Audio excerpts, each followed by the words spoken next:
જય સિયારામ બાપુ.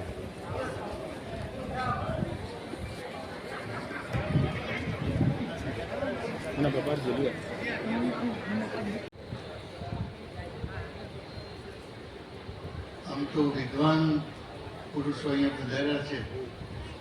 પૂજ્ય બાપુએ આજે કીધું કે બુદ્ધ પુરુષો આજે આવવાના છે, ત્યારે આપણને બધાને સવિશેષ આનંદ છે.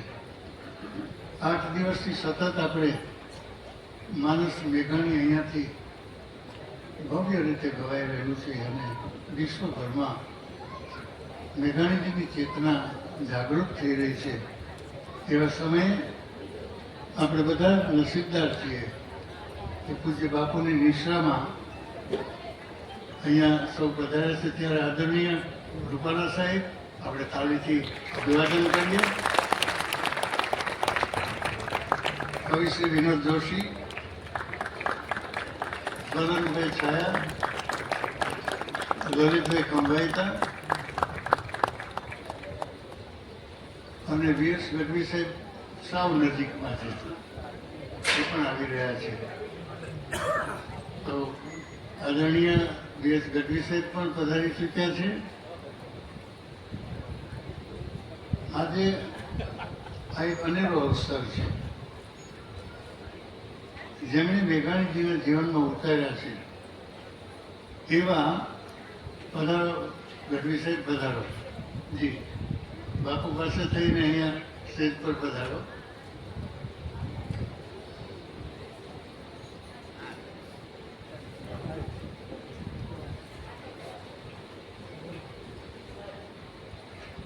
મેઘાણીજી જે જોડી લઈને ગામડે ગામડે ફર્યા અને જેમણે ધૂળ ધોયાનું કામ કર્યું, ત્યાર પછીથી એમના પરિવારમાં એમના પૌત્ર પિનાકીભાઈ એ જોડીને ઉપાડી છે અને ગામડે ગામડે ફરી અને જ્યાં જ્યાં મેઘાણીની ચેતના છે ત્યાં ફર્યા છે. એટલે હું એમની લાગણી સૌથી પહેલાં બાપુ વ્યક્ત કરવા માટે હું પિનાકીભાઈને વિનંતી કરું. હા, 1 મિનિટ, બોલો, વાંધો નહીં. તો પિનાકીભાઈ એમની લાગણી વ્યક્ત કરશે. પિનાકીભાઈ મેઘાણી.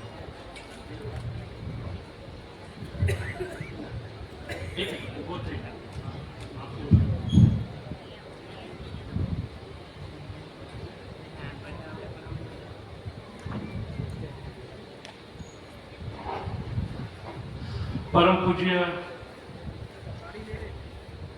બાપુના ચરણોમાં સાદર વંદન.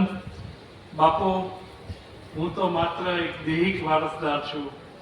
આજે દાદાજી આપણી વચ્ચેથી વિદાય લીધી અને 8 દાયકા વીતી ગયા, પણ વિશ્વભરમાં વસતા ગુજરાતીઓએ એમને જીવંત રાખ્યા છે. એનું ઋણ ક્યારેય ભૂલાય એમ નથી. અને બાપુ, આજે આપે તો દાદાજીનો નાદ સકલ બ્રહ્માંડમાં ગુંજતો કરી દીધો છે. આપનો હું આજીવન ઋણી રહીશ. અને બાપુ, આ એક ઐતિહાસિક કથા છે અને મને શ્રદ્ધા છે કે આનો ઇતિહાસમાં સુવર્ણ અક્ષર અંકિત રહેશે.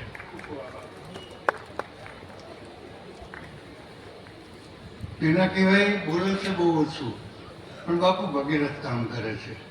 એકર ખંડે આટલું બધું કામ કરવું એ કદાચ મેઘાણી બાપાની ચેતના જ એમને પ્રબળ બનાવતી હશે. અને એમાં પણ બાપુએ જ્યારે માનસ મેઘાણી અહીંયાથી શરૂ કર્યું ત્યારથી હું જોઉં છું એમના અહીંયામાં એટલો બધો આનંદ છે. અને આજ તો મને એમ લાગે કે અહીંયા આપણે સૌ આવ્યા છીએ ત્યારે બગસરામાં કહેવાનું મન થાય કે કોણ દઈ દરિયામાં ડૂબકી મોતી ગોતી લાવે, કોણ દઈ દરિયામાં ડૂબકી અને મોતી ગોતી લાવે, કોણ કરી મંથન સાગરનું અમૃત પાન કરાવે, કોણ કરી મંથન સાગરનું અમૃત પાન કરાવે, કોણ ચડાવે કાયરને પડઘમ બગાડી પાણી, અમર લોકથી આવ્યો અમારા શાયર મેઘાણી. અને ત્યારે કહેવાનું મન થાય કે શાયર લહેરું થોડિયું મોટી ઘટમે ઘણેરિયું. સાગરની લહેરું છે એ પણ થોડી પડે, પણ એના કરતાં મારા હૈયામાં વધારે છે સાયબ લેરું થોડિયું મુજી ઘટમે ઘણેરિયું હકડી તડનો પોગ્યું ત્યાં દૂધી 72 ઉપડ્યું એક જ્યાં કિનારે પહોંચે ન પહોંચે ત્યાં બીજી 72 લહેર ઉઠતી હોય એમ મોજના દરિયો જેના હૃદયમાં ઘૂંટાતો હોય એવા મેઘાણીજી માટે હું કહીશ કે આદરણીય રૂપાલા સાહેબ આમ તો પૂર્વ મંત્રીશ્રી ભારત સરકારના અને વર્ષોથી આ ગુજરાતમાં બધાની વચ્ચે રહીને જે એક લોક નેતા તરીકે ઉપસી આવ્યા છે એટલું જ નહીં પણ લોક કલાકારોના પણ અમારા માનીતા એવા હું રૂપાલા સાહેબને વિનંતી કરીશ. રાજકોટના સાંસદશ્રી પણ છે. મને લાગે છે કે ઉઘાડ તો સાહેબ આપણાથી થાય ને તો જ મજા આવે. અને બાપુએ આજે મેઘા નંબર યાદ કર્યો હતો. આવો રૂપાલા સાહેબ.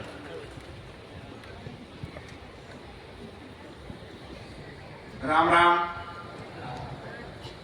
ભલા મેઘાણીના વંદના માટેના કાર્યક્રમમાં આવા મોળા રામ રામ ન પોહાય. રામ રામ. રામ રામ.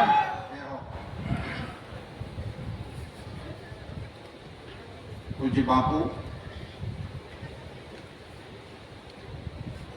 સૌ સુજ્ઞજનો, મારા ગુરુજી આદરણીય ચંદભાઈ સાહેબ અમે બેઠા છે અને મારે બોલવાનું થયું છે.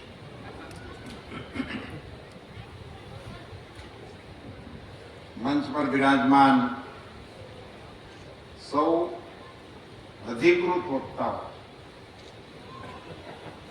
જેમની પાસે જ્ઞાનનો માતાજીની દયાથી ભંડાર છે એવા લોકો પાસેથી આપણે સાંભળવાનું છે. હું પણ એમને સાંભળવા ઉત્સુક છું. મને આ કાર્યક્રમમાં મારે બોલવું એવું મને જ્યારે કહેવામાં આવ્યું બાપુ ત્યારે ખરેખર જ મારા મનમાં એક મૂંઝવણ હતી કે મેઘાણી સાહેબ વિશે હું વાતો કરું એ આમ બરાબર કહેવાય નહીં. કે તો એવડા મોટા ગજાના એમના સાહિત્યનું સ્થાન છે કે એમાં મારું કોઈ લેખા જોખા હવે નહીં. તો શાક બની ગુણગન કહે છે એવું ગણાય. એ ન્યાયે આમાં હું વાત કરીશ. પણ એમની જે અપેક્ષા હતી મેઘાણી સાહેબની કે આવે કદી સ્વાધીનતા તો અમને સ્મરી લેજો એવી એક એમની જે ઈચ્છા હતી એ ઈચ્છાની પરિપૂર્તિ કરવા માટે આવડા મોટા યજ્ઞની જેમણે મનોરથ કર્યો એમના ચરણોમાં મારા વંદન છે. માનસ મેઘાણી બાપુ આપે એમની સ્મરણાંજલિ આપવા માટે, એમને શબ્દાંજલિ આપવા માટે, એમને આદરાંજલિ આપવા માટે આપે આ સંકલ્પ કર્યો એ મેઘાણીજીની મહેચ્છાને પૂર્તિ કરવા માટેનું પગલું આપે ભર્યું છે એવું ઇતિહાસને લખવું પડશે. આઝાદી પછી આપણે ઘણું બધું આમ બહુ ઝડપથી ભૂલી ગયા. એમાં મેઘાણીજીનો સ્વાતંત્ર્ય સંગ્રામ વાળો ભાગ છે એ આપણા ધ્યાનમાં બહુ જ ઓછો આવ્યો. અને એટલા મોટા ગજાના કવિ કે મેઘાણી નામ પડે એટલે કસુંબીનો રામ અને અનેક એવા ગીતો ને પદો છે કે જેનું આમ તરત જ લોકોના હૃદયમાં હિલોળા લેવા માંડે. એટલે મેઘાણીજીએ સ્વાતંત્ર્ય સેનાની તરીકે જે કામો કર્યા છે એ આપણા ધ્યાનમાં ઓછું આવ્યું છે. એટલે હું એમાંથી નાની મોટી વિગતો મારા હાથમાં આવી છે એ આપ સૌની વચ્ચે શેર કરવાની આપની અનુજ્ઞાથી હું વાત કરીશ. બાકી મેઘાણીજીની સાહિત્યિક ચર્ચાને ઉઠાવવાનું એ મારું ગજું નથી, એની પાકી માહિતી છે. અમે ખેતરેથી વાડીએથી જંગલ અને ઝાડીઓથી સાગરથી ગિરિવરથી સુણી સાદ આવ્યા. અમે કંટકનો પુનિત તાજ પહેરી શિર પર આજ પીડિત દલિતોનું રાજ રચવાને આવ્યા. દેખ દેખ ઓરે આંધ કાળ સૈન્ય આવ્યા. આ સ્વાતંત્ર્ય સેનાની મેઘાણીની ગર્જના છે. આ કાવ્ય કરતા સ્વાતંત્ર્ય સેનાનીનો અવાજ છે. એમણે બુલંદ અવાજે આ કહ્યું હતું કાળ સૈન્ય તરીકે. ત્યારે તો આઝાદી મળવાની સંભાવના દેખાતી નહોતી એવી એમની અંતિમ રચનાઓમાંથી દેખાય છે. એટલે જ એમને લખવું પડ્યું છે ને, કદીક આવે સ્વાધીનતા તો. એ વખતે એમણે આ પ્રકારે, મને બાપુ એ વખતનો જે સમય હતો, એ સમય ની અંદર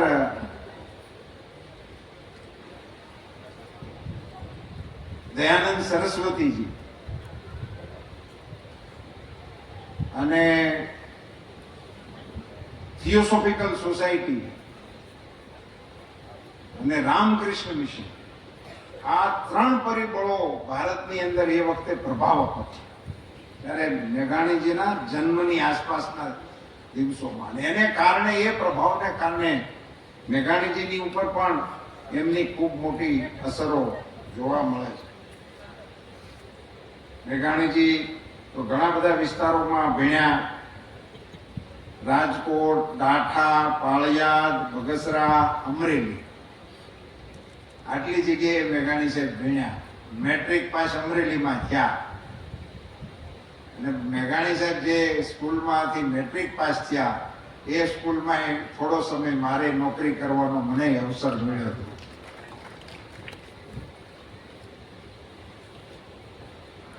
તો એ વખતની પિતાશ્રીની જવાબદારીઓને કારણે પોલીસ બદલી ને જ્યાં જાય ત્યાં એમને ભણવાનું થતું હતું. પણ એ મેટ્રિક પાસ થયા ત્યારથી જ એ વખતની એમની પ્રસ્તુતિ, એ વખતે જ એમને ગાવાનો શોખ, નાટકમાં ભાગ લેવાનો શોખ, અને એવા બધા કારણોસર એક પ્રકારે કૌવત દેખાડતા હતા. પણ ગ્રેજ્યુએટ થયા સાહેબ, એ દરમિયાન ગાંધીજી અને એની બેસન, આ બેનો પ્રભાવ એ વખતે જે હતો, એના પ્રભાવમાં મેઘાણીજી પણ આવ્યા. અને સ્વદેશીની ચળવળ આરે બાપુ એમણે પોતાની જાતને જોડી, સમજણપૂર્વક મેઘાણીજી. હવે આ સ્વદેશી તો બાપુ અત્યારે સાંપ્રત છે, અને એ પાછું આમ એકદમ આ અત્યારના કાલખંડ એટલું બધું સાંપ્રત છે બાપુ. તે દી ટેરિફમાંથી ઊભું થયું હતું. તે દિવસે આયાત ઉપર આપણે ટેરિફ ઢીલી કરી હતી. વિદેશી કાપડ ભારતમાં આવતું હતું, એની ઉપરની જકાત ઘટાડી હતી, એનો વાંધો પડ્યો હતો, અને એમાંથી વિદેશી કાપડની હોળીના કાર્યક્રમો આવે. ત્યારે આયાત આપણે ત્યાં થતું હતું, એની ઉપર ટેક્સ ઘટાડ્યો હતો. એટલે આપણા મિલ માલિકોને, આપણા લોકો એને મુશ્કેલીમાં મુકાણા હતા. પણ વિષય તો ટેરિફ જ હતો. અને એને કારણે જે સ્વદેશીની, અને એ વખતે ગાંધીજી ખુદ જેનું નેતૃત્વ કરતા હોય, એટલે ખૂબ પ્રભાવક હતું. અત્યારે પણ એ સ્વદેશી અને આત્મનિર્ભર ને આ બધા વિષયો અત્યારે પણ આપણે કોશિશમાં છે. બધા ખાદી ખરીદીના કાર્યક્રમોથી માંડી બધું ચાલે છે. પણ મેઘાણીજીએ જે ચલાવ્યું બાપુ, મને જે જાણવા મળ્યું, હું ખરેખર બહુ અંદરથી મને એમ થયું મેઘાણીજીનું વ્યક્તિગત જીવન કેટલું મહાન છે બાપુ. એ અહીંથી આ બગસરાના લોકો એક વખત તાળીઓ પાડવો, આપણી શાળની બનાવેલી ખાદી વેચતા હતા. બગસરાની શાળમાંથી બનાવેલી ખાદીનું પોટકું વેચવા નીકળેલા છે ઝવેરચંદ મેઘાણી.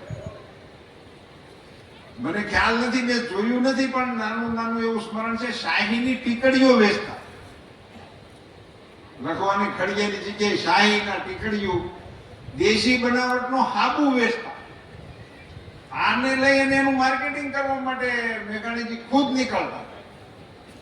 એનો એક બાપુ એવો સરસ મજાનો પ્રસંગ મારા ધ્યાનમાં આવ્યો, જે મારે અહીંયા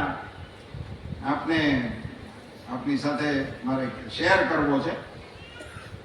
તો સ્વદેશી પ્રત્યેની એની લાગણી અને એનો તાર કેટલો બધો મજબૂત હશે. એ સનાતન ધર્મ હાઈસ્કૂલમાં શિક્ષક તરીકે હતા, અને પછી ત્યાં ભાવનગરની અંદર આ બધી પ્રવૃત્તિઓ વેચે.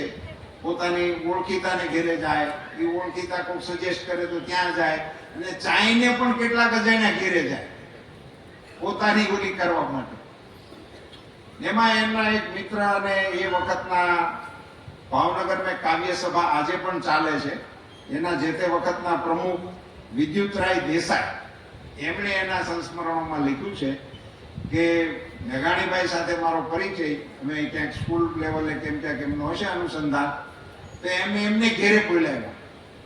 તો મેઘાણીજી તો આ બધું ખલતો હારે લઈને ગયા, અને એમને ઘેરે જઈને એટલે એમના પપ્પાએ પૂછ્યું કે આ જાણ કોણ? એટલે વિદ્યુત રાયે એમનો પરિચય કરાયો કે આ ઝવેરચંદ મેઘાણી આપણા આ સ્કૂલમાં હાઈસ્કૂલમાં આચાર્ય છે, અને એમ ગાંધીજીની બધી બાબતોમાં રસ લે છે, ને જેમ કરાવ્યું છે. તો એમના પિતાશ્રીએ મેઘાણીજીને પૂછ્યું, ભાઈ શું આવ્યા છો, કેમ પધાર્યા છો? તો મેઘાણીજીએ કીધું, હું આ સ્વદેશીનો પ્રચાર કરું છું, અને આ અમારી પાસે દેશી સાબુ છે, આ અમારી બગસરાની ખાદી છે, અને આવી શાહીની ટીકડીઓ છે, અને આવું બધું છે, અને આપને અનુકૂળ હોય તો હું આપું. તો એના બાપુજીએ એને એવું કીધું કે કેટલી કિંમતનું છે આ બધું? તો મેઘાણીભાઈ એને એ વખતે એમ કીધું અંદાજે 40 રૂપિયાનો માલ છે એનો આખો ખલતો. તો વિદ્યુતભાઈ ક્યાંક લખ્યું હતું, બીજામાંથી ખબર પડી કે એના પપ્પા તો મિલ માલિક હતા, મોટા શેઠ હતા, અને એને કીધું મૂકી દો બધું. એટલે મેઘાણીભાઈ થેલો મૂકી દીધો. એને તો આખે આખું હાગમટે આવું ગ્રાહક પહેલેથી મળે એવું તો એનું ધ્યાનમાં નહીં, એટલે ખુશ થઈ ગયા, અને એ થેલો મૂકીને બહાર ગયા. એટલી વારમાં બાપુ અહીંયા આત્મમંથનનો વિષય આવે છે. મેઘાણીજી દિલ્હીની બહાર નીકળ્યા, એના મગજમાં વિચાર આવ્યો કે હું વસ્તુ વેચવા આવ્યો હતો કે વિચાર વેચવા આવ્યો? આ ઝવેરચંદ મેઘાણી. આ 40 રૂપિયામાં એને કઈ પૂછ્યું નહીં, શું છે કઈ જોયું નહીં, અને હા પાડી દીધી. અને હું ઈ તો ઠીક સમજ્યા કે હું એમને મૂકીને આવ્યો. મેઘાણીજી પાછા આવ્યો, અને એ થેલો પાછો ઉપાડ્યો. તો એના બાપાએ કીધું કે કેમ? તો કે તમે કઈ પૂછ્યું નથી આ ચીજ વસ્તુ અંગે, આમાં આટલી આટલી ચીજ છે, એ તમે કયો તો હું તમને સમજાવું, સમજીને તમારે લેવી હોય તો મારે વેચવી છે, ઝાંગડ નથી વેચવી. સ્વદેશી અંગેનો એમનો કન્સેપ્ટ કેવો હોય છે સાહેબ? આજે આપણે વાર તહેવારે ગમે એનું પ્રોજેક્શન કરવા માટે નીકળતા હોય, કાર્યક્રમ પત્યા પછી જય શ્રી રામ, એને બદલે એને મેઘાણીજીનું કમિટમેન્ટ કેવું છે સ્વદેશી માટે. અને પછી વિદ્યુતરાયે લખ્યું છે કે મારા બાપુજી એની હારે ચર્ચા કરી, બધું સમજ્યા ને બધું લીધું.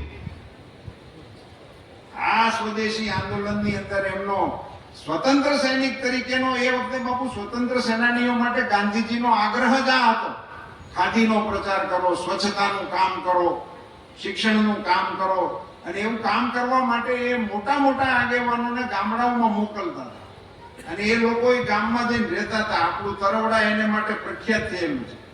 રતુભાઈ અદાણી તરવડામાં રહીને ચર્મકામ કરતા હતા બાપુ. આ અમે કોકની પાસેથી સાંભળેલું, અમે જોયેલું ને. પણ એ ગાંધીજીની અસર કેવી છે એનો એક બીજો ઉલ્લેખ આવે છે, હું ત્યારે કરીશ બાપુ.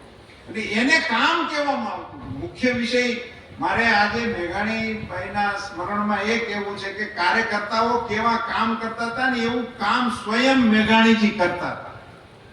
અને એ આ થેલો લઈને ફરતા હશે, એ માલ વેચતા હશે, અને એ માલ વેચતા હશે એમ કહેવાને બદલે હવે હું દાવા સાથે કહી શકું કે વિચારને વાવતા હતા. એ વખતે વિચારોનું વાવેતર કરતા.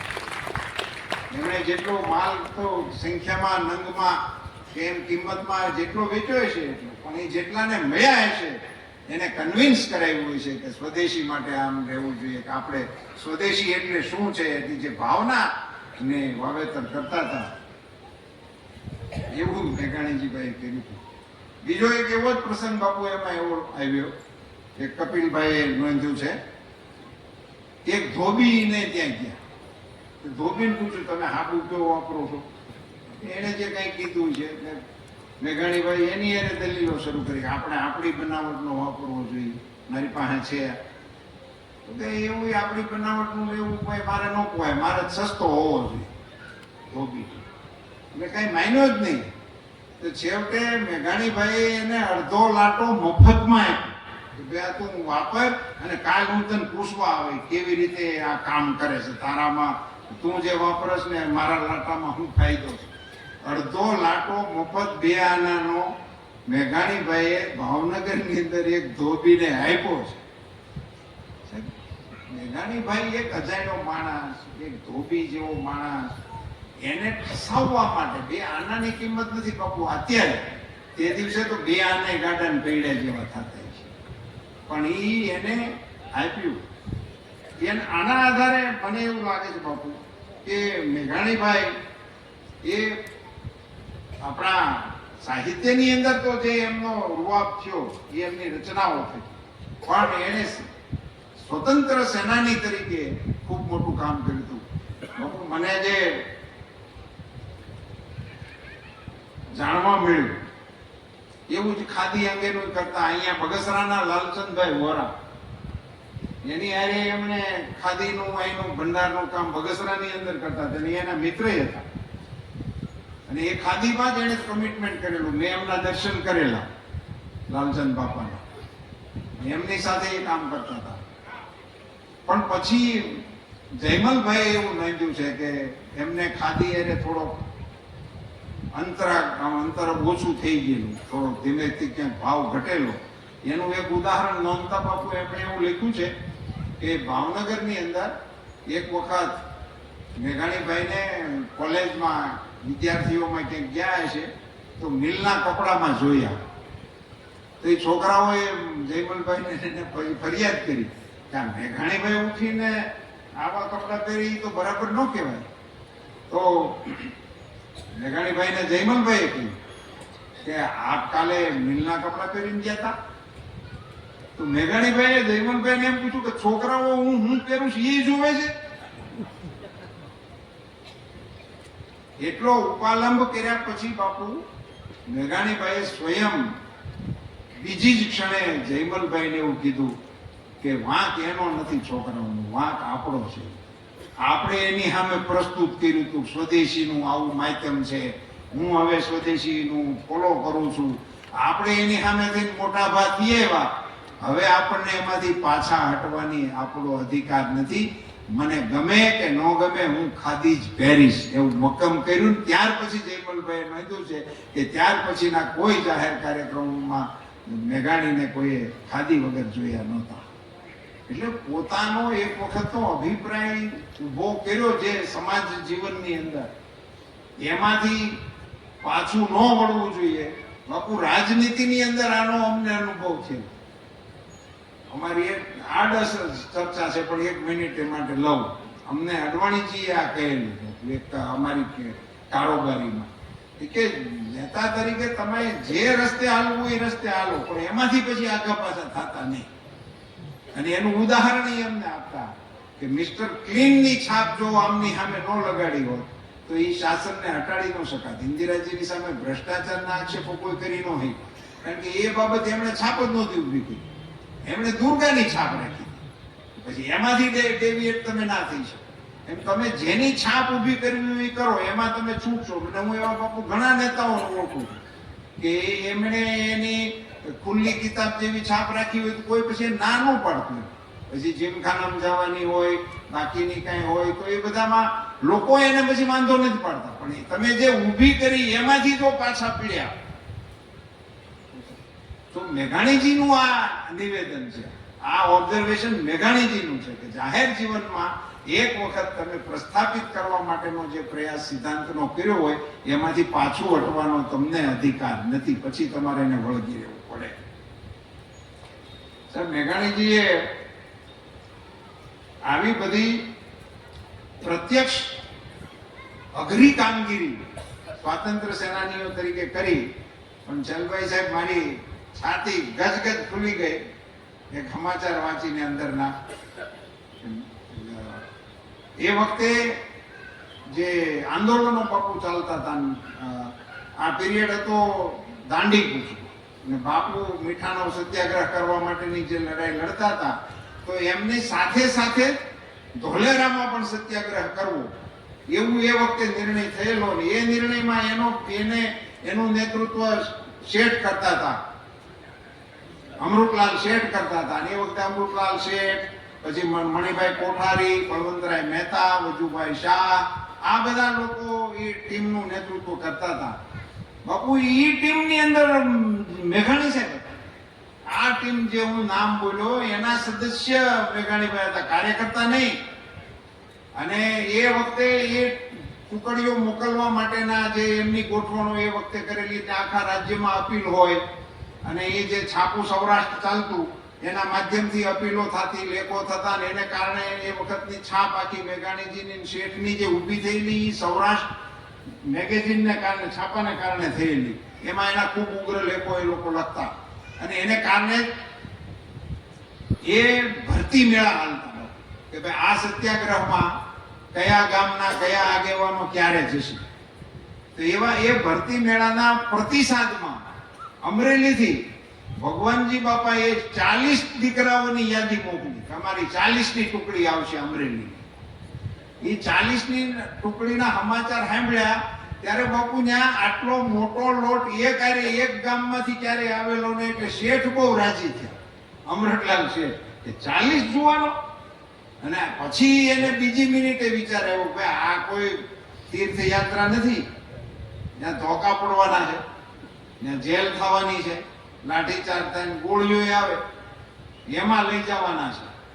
એટલે એમણે બાપુ ખરાઈ કરવા માટે મેઘાણીજીને અમરેલી મોકલેલા આ 40નું લિસ્ટ ચેક કરવા માટે.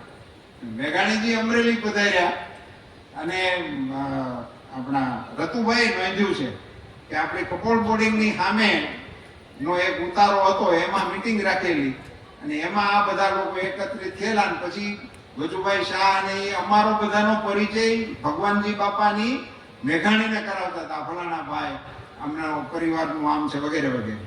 અને એનું બધું મટીરિયલ ભેગું કર્યા પછી મેઘાણીજી એક પછી એક બધાને બોલાવ્યા. એમાં એના પરિવારની વિગત, એના વ્યવસાયની વિગત, એની તૈયારીઓ, આવું બધું પૂછતા હતા.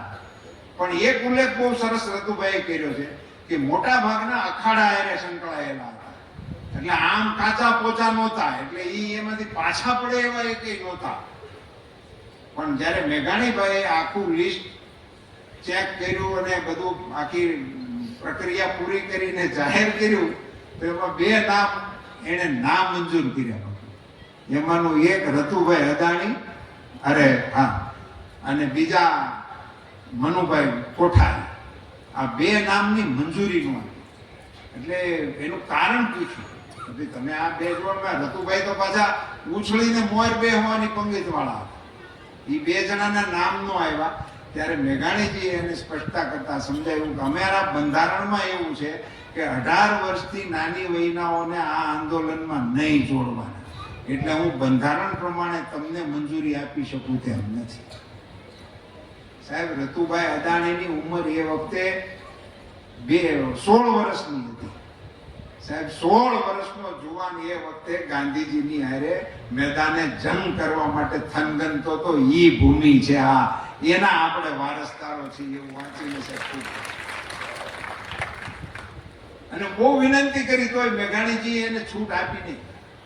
અને પછી તો આપણે બધા જાણીએ છીએ, પછી તો રતુભાઈ એ મોરચાના સેનાપતિ તરીકે કામ કરતા હતા. પણ એટલે મેઘાણીજી આ પ્રકારના નેતા હતા, આ પ્રકારના કાર્યકર્તા હતા. અને મારા અમરેલીની અંદર એ સ્વાતંત્ર્ય સૈનિકોની પસંદગી કરવા માટે આવ્યા હતા. એ સમાચાર મને બાપુ ખબર નહોતી, જાણીને હું એટલો બધો રાજી થયો. અને એ સમાચારે મને બાપુ ગૌરવ અપાવ્યું કે તે દિવસે અમરતલાલ શેઠને અમરેલીની ધરતી ઉપરથી 40 જુવાનો મોકલશું એવા સમાચાર ગયા હતા.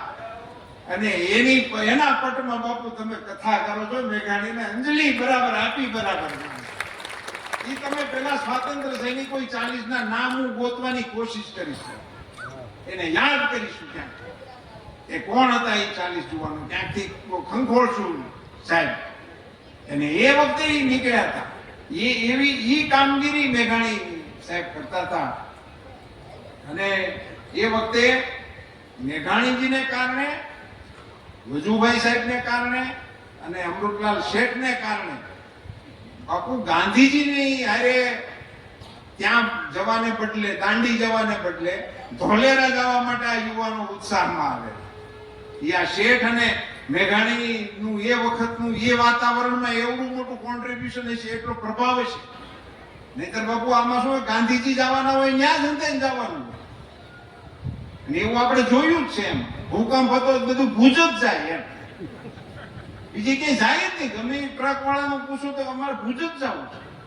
મેં કીધું અહીં અમારું જાફરાબાદનું એક ગામ પડી ગયું છે તો ત્યાં નથી જવું. અમે ગામમાં વાત કરી છે ભુજની. ગમે ત્યાં મોટા નેતા આવવાના હોય ત્યાં જ જાય. એટલે ગાંધીજી જેવું નેતૃત્વ જે દિવસે આંદોલન કરતું હતું એ વખતે ગાંધીજીની ઓલ્ટરનેટમાં ધોલેરા સત્યાગ્રહમાં આપણા સૌરાષ્ટ્રના યુવાનોને પ્રેરણા પૂરું પાડનારું સ્વાતંત્ર્ય સેનાનું નેતૃત્વ એ ઝવેરચંદ મેઘાણીએ કીધું. એવડી મોટી વાત છે. અને એ વખતે બાપુ પછી એ જે સત્યાગ્રહો ને એ થયા ને એમાં એમણે જે કાવ્ય સંગ્રહ એનો પ્રકટ કરેલો સિંધુડો, એનું પહેલું નામ તો બીજું હતું. પછી એને બીજી પ્રતમાં સિંધુડો નામ કરીને જાહેર કર્યું. માત્ર કાવ્યો બાપુ 15 જ હતા. પણ કંકુ ઘોળજો રે, કેસર રોળજો રે, એ તો એવું ગીત પ્રસિદ્ધ થઈ ગયું હતું કે પછી આ ટુકડીઓ આપણા સૌરાષ્ટ્રના કોઈ પણ ગામમાંથી નીકળે તો આ ગીત ગાતા ગાતા જ નીકળે. અને એને પરિણામે અંગ્રેજોએ સત્યાગ્રહીઓને બદલે આને ગંભીરતાથી લીધા ને એની ઉપર બાન મૂક્યો. સિંધુડો કાવ્ય સંગ્રહ ઉપર બાન મૂકવાનું, એની બધી પ્રતો જપ્ત કરી લેવામાં આવી. અફસોસ એ વાતનો છે કે હજી સપાણું નહીં.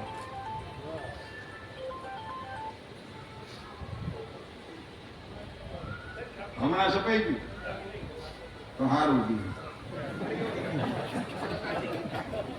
જય હો. જય હો. તો બાપુ એના એ ગીતોનો એવડો મોટો પ્રભાવ કે આંદોલનકારીઓને બદલે મેઘાણીજીની ઉપર આની વોચ વધી ગઈ, અધિકારીઓની, બ્રિટિશ અમલદારોની. પછી તો એવું નક્કી થયું કે આને ગમે એમ કરીને ફિટ કરો મેઘાણીજી. અને એને કારણે એની ઉપર બરવાળાના ભાષણનો ખોટો આરોપ મૂકવામાં આવ્યો. બરવાળાની સભામાં ભાષણ કર્યું. મેઘાણીજી બરવાળા ગયા જ નહોતા. ત્યાં ભાષણ કર્યું હતું કોઈ જોધાણી કરીને હતા, અનિલભાઈ, એમણે ભાષણ કર્યું હતું. એને બદલે કેસ કર્યો મેઘાણી.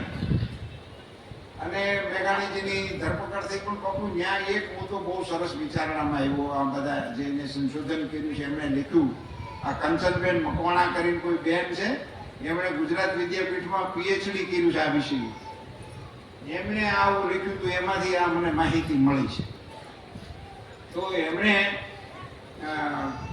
એ વખતે પ્રથા કેવી હતી, તો જે આપણા કાર્યકર્તાઓ પકડાતા, જે આ કાનૂન ભંગમાં, સવિનય કાનૂન ભંગમાં ભાગ લે અને પછી એની ધરપકડો થાય, તો એ કાર્યકર્તાઓ બચાવ જ ન કરતા. બાપુ આ તો જાહેર જીવન માટે કેવડી મોટી શીખ આપતું કામ છે. પોતે બચાવ જ ન કરતા કોર્ટમાં, અને કોર્ટમાં સામેથી માંગણી કરતા કે તમારે જાજામ જાજી જે સખતમાં સખત સજા હોય તે ફરમાવો, તળપદીમાં થાય. આવી આ માનસિકતા કેવી જબરજસ્ત હશે, બચાવ જ નહીં કરવાનો. એટલે એમાં મેઘાણીજીની માટે મોટું મનોમંથન થયું કે તમારી ઉપર કેસ થયો છે એ ખોટો કેસ થયો છે. તમે કોઈ કાયદાનું ભંગ કર્યું નથી, તમે કોઈ આંદોલનમાં ભાગ નથી લીધો, તમારી સામે તો ખોટો કેસ ઉપજાવી કાઢ્યો છે. એટલે આપણે આ કેસનું પરિણામ લાવી અને આ લોકોને ઉઘાડા પાડવા જોઈએ. એમ આંદોલનકારીઓની સમિતિએ મેઘાણીજીને ભલામણ કરી કે આપણે આ કેસને મજબૂતાઈથી લડવો જોઈએ. કારણ કે આ કેસ તમારી સામે એક પત્રકાર સામેનું આ રણશીંગ છે. આ તમે તો કોઈ જગ્યાએ ભાગ નથી લીધો. પણ મેઘાણીજીએ બાપુ નિર્ણય કર્યો કે કેટલા મારા ભાંડુઓની ઉપર આવી સજાઓ હસ્તે મૂકે એ લોકોએ સ્વીકારી છે, અને મારો વારો આવે તો હું પાણીમાં બેસી જાઉં, બચાવ કરવા નીકળી જાઉં, એ મને પરવડે નહીં. ભાગ લીધા વિના આ સજા ભોગવવાનો લાવો આવે છે એ મારે સ્વીકારી લેવો છે. એટલે હું પણ બચાવ નહીં કરું. એને આંદોલન સમિતિએ આગ્રહ કર્યો તો પણ મેઘાણીજીએ એની વાત ન માનીને, બચાવ ન કરીને બાપુ એમણે જેલ સ્વીકારી. સ્વાતંત્ર્ય સૈનિક તરીકેનો આવડો મોટો પુરાવો એ મેઘાણીજી આપ્યો ને. એમની બાપુ પછી ધરપકડ થઈ અને એ ઇન્સ્પેક્ટર પઠાણને એમણે એને પકડી ગયા. એની ઉપર કેસ આવ્યો. કેસની અંદર એમણે પોતાનો બચાવ તો કર્યો નહીં ધંધુકાની કોર્ટમાં, પણ એમણે જે બાપુ નિવેદન આપ્યું છે ને ઈ વાંચવા જેવું છે થોડુંક, એટલે એની બે લીટી ઈ મારે આપની સામે વાંચવી છે. બહુ જાદુ નથી. કોર્ટમાં મેઘાણીજીએ જણાવ્યું કે મારા જેવા મામૂલી અખબાર નવેશને આ સરકારની પોલીસે તેનાથી શક્ય એવા ભારેમાં ભારે માનથી નવાજ્યો છે.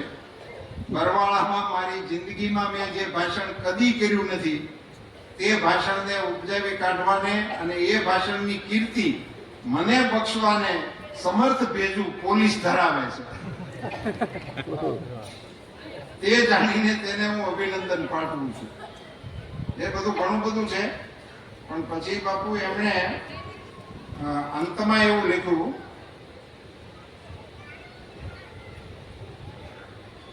સ્વાધીનતાની દેવીએ પ્રશસ્તિ ગાનારા મારા જેવા નિષ્ક્રિય આદમી ઉપર બહુ વહેલા કૃપા કરીને સ્મિત વરસાવ્યા.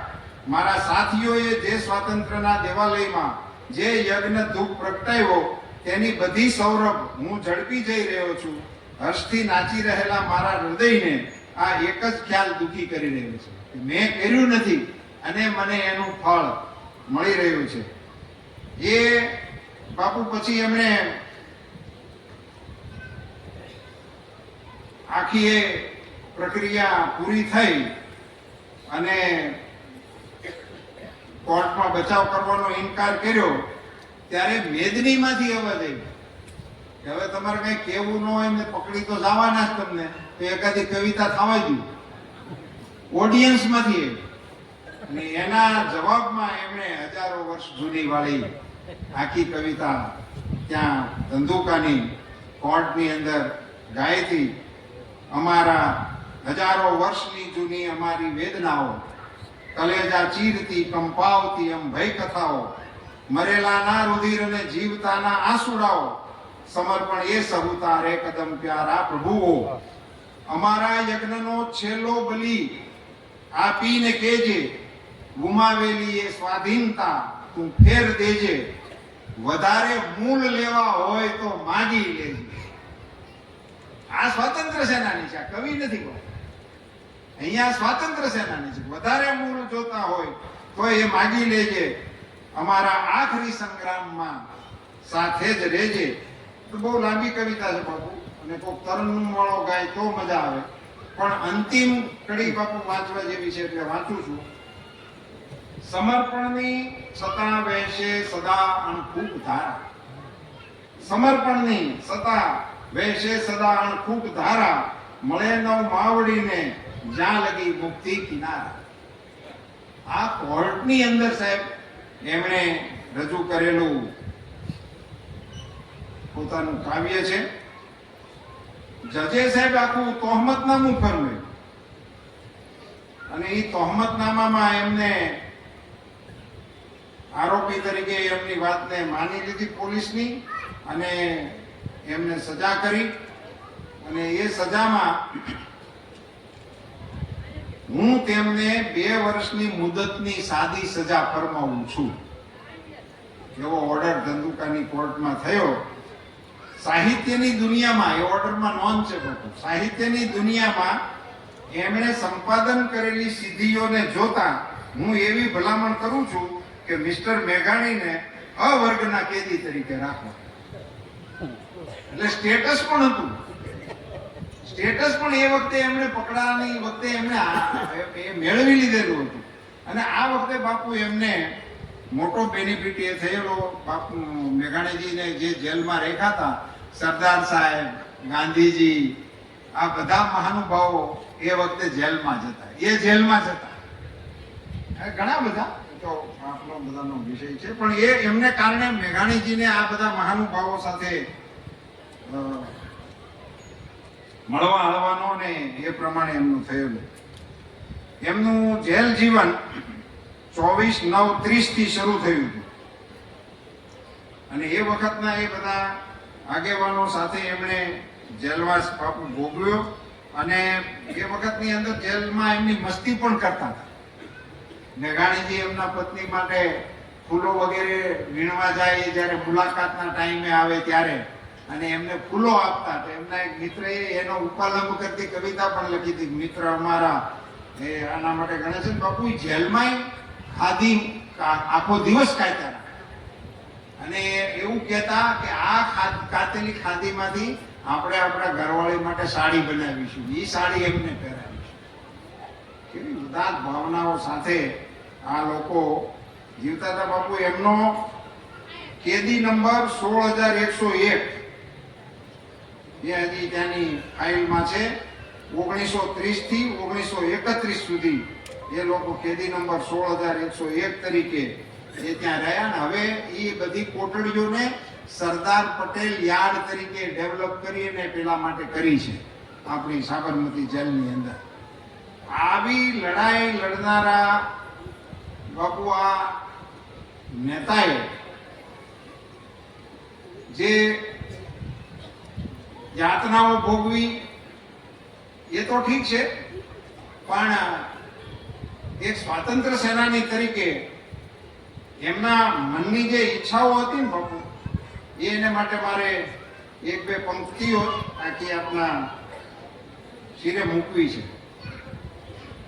એક એમની કવિતાનો બાપુ મને જે ગમ્યું, એમણે ભગવાનને એવી અપીલ કરી છે, પ્રભુ દે એને વિશ્રામ એવું ન કહેતા. એને વિશ્રામ આપવાની જરૂર નથી.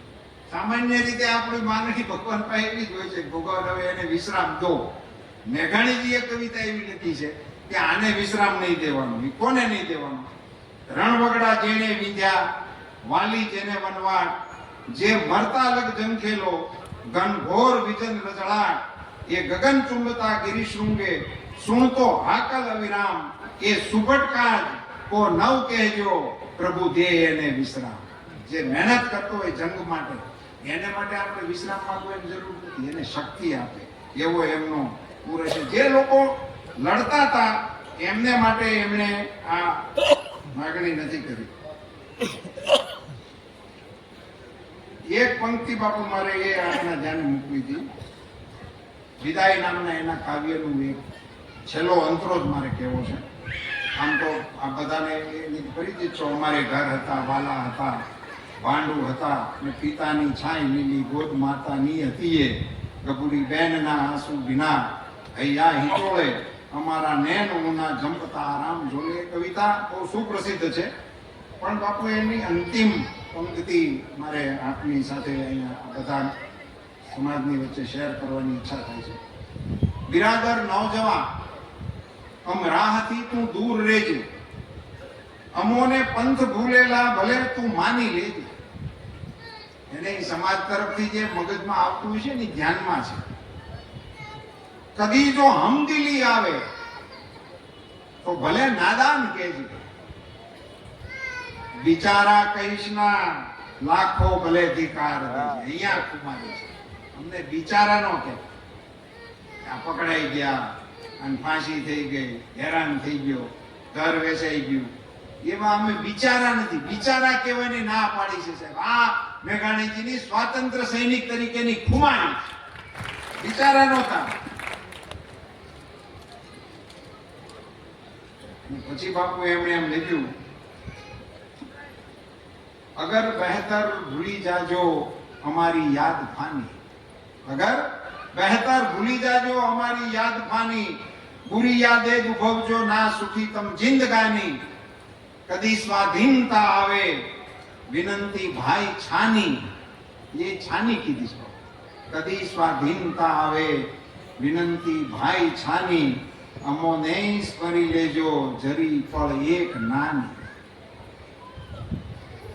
લોકો આપણા સ્વાતંત્ર્ય સૈનિકોના મનમાં કેવા કેવા વિચાર, આમની અપેક્ષા કેટલી, આઝાદી આવે તો અમને યાદ કરજો ગમે હતા. કઈ નથી જોઈતું, કોઈ ઇલકાબ નથી માંગ્યો, કોઈ વારસાઈ નથી માંગ્યું, અમને યાદ કરજો, સ્મરી લેજો. મને સ્મરણ થાય છે બાપુ આપની સાથે બેઠા તો એટલે શેર કરવાનું મન થાય. શ્યામજી કૃષ્ણ બાપુ દુનિયાના પટ ઉપર આપ્યો ભારતની આઝાદી માટે.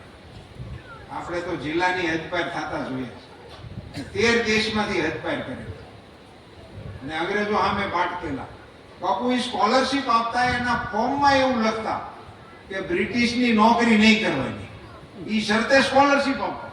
લંડનની અંદર બ્રિટિશનો સુરત નહોતો આથમતો, તેથી એની રાજધાનીમાં ભણવા માટેની સ્કોલરશિપ મળે ને એની નોકરી નહીં કરવાની શરતે આપતો હતો. આવો માટકું બાપુ એમને એમની જીવનની સંધ્યાએ જ્યારે આઝાદી નહીં મળે એવા સંકેતો મળવા થયા, હવે જીવન ટૂંકાઈ જશે, ત્યારે જીનીવાની બેંકમાં પૈસા જમા કરાવી લોકર ભાડે રાખીને પોતાના અસ્થિઓને આજીવન મૂકી દીધા ને એમાં એક ચિઠ્ઠી લખી હતી બાપુ કે આઝાદ ભારતનો કોઈ નાગરિક આવે તો એને આપજો ને કહેજો ભારતની કોઈ પણ નદીમાં વહાવી. આટલી જ અપેક્ષા. અને આઝાદ ભારતનો નાગરિક, એના હગાવાલાનું નામ નથી લખ્યું, એના કુટુંબીઓનું નામ નથી લખ્યું, એની કોમનું નામ નથી લખ્યું. આઝાદ ભારતનો નામ. મેઘાણી કહે છે અમને ખાલી સ્મરી લેજો કદી સ્વાધીનતા. આઝાદી આવી ગઈ અને લોકરમાં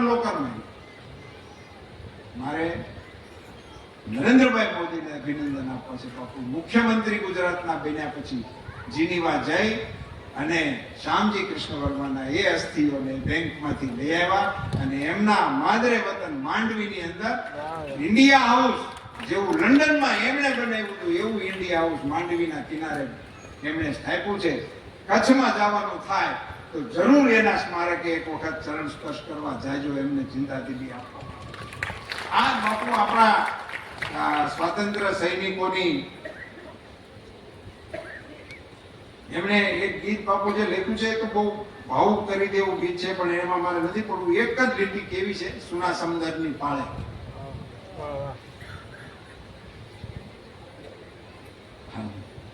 અને એ બાપુ ત્યારે રાજેસર ગામનો ને રેવા તટનો વાસી રે ને આપણી નર્મદા કિનારાનો કોઈ માટી છે એના માટે ઉદ્ભવ થયેલું ગીત છે. એની અંદર હું જઈ શકું જ નહીં એટલે એમાં મારે નથી, પણ બાપુ એમાં મને મેઘાણીજીની સામાજિક સંવેદનાનો ઊંડો પડઘો દેખાય. એમણે માતુશ્રી માટે લખ્યું છે, એમના બાપુજી માટે લખ્યું છે, ભાઈ માટે લખ્યું છે, બધા માટે લખ્યું છે, એની બેન માટે લખ્યું છે. અને એની બેન એમથી નાની છે, એને માટે એમ લખ્યું છે કે તને જો કોઈ મારો ભાઈબંધ તને સમાચાર દેવા આવે ને તારી હારે મીઠી વાત કરે અને તારું મન માને તો એની હારે પરણી જાય. બાપુ નાની બેનના મરણની અંત ઘડીએ એની સંવેદના છે, એને આવી સરસ મજાની શીખ આપી છે અને એ સૈનિકો માટે શીખ આપી છે. સેનાના જવાનો પ્રત્યેની એમની જે સમજદારી ભરી શીખ છે. એટલે ઝવેરચંદ મેઘાણીજી બાપુ એક અદ્ભુત સાહિત્યના તો એ સર્જક છે જ કે જેણે ગુજરાતી ભાષાને નિહાલ કરી છે. એમ કહેવામાં કશું જ અતિશયોક્તિ નથી, પણ સ્વતંત્ર સેનાની તરીકે વ્યક્તિગત નાના કાર્યકર્તાથી માંડીને નેતૃત્વ સુધીનું સ્વાતંત્ર્ય સંગ્રામનું પાસું એ એમણે નિભાવેલું છે. એવા એક સ્વાતંત્ર્ય સેનાનીને આજે અહીંયા સ્મરણાંજલિ આપવાના કાર્યક્રમમાં મારે પણ બે શબ્દો કહેવાનો મને અવસર મળ્યો. બાપુ એ આખી જિંદગી ઝંડા માટે લડ્યા, એટલે એમના જ શબ્દોની શ્રદ્ધાંજલિ એમને આપું. તારે ક્યારે કંઈક દુલારે દિલના શોણિક પાયા, પુત્ર વિજોગી માતાઓના નયન જરણ ઠલવાયા, ઝંડા અમર અજર રેજે વધવધ આકાશે જાજે.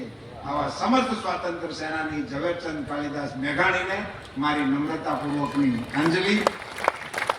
રમેશ નહીં થવા માટેની રાહમાં બાપુના ચરણમાં પ્રણામ.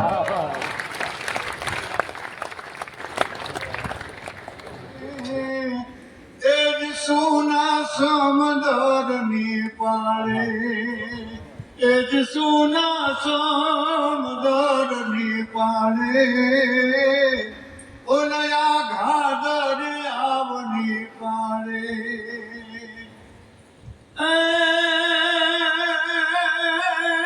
લીલું ડાંગી બડાંગે તેરે, આધનાય લીમ ડાંગે તે, અન ભેળા તું પૂછશે ભાંડું કરણ ઘેલુડો ક્યાં રોકાણો રે, એન કે જો સમદરની પાળે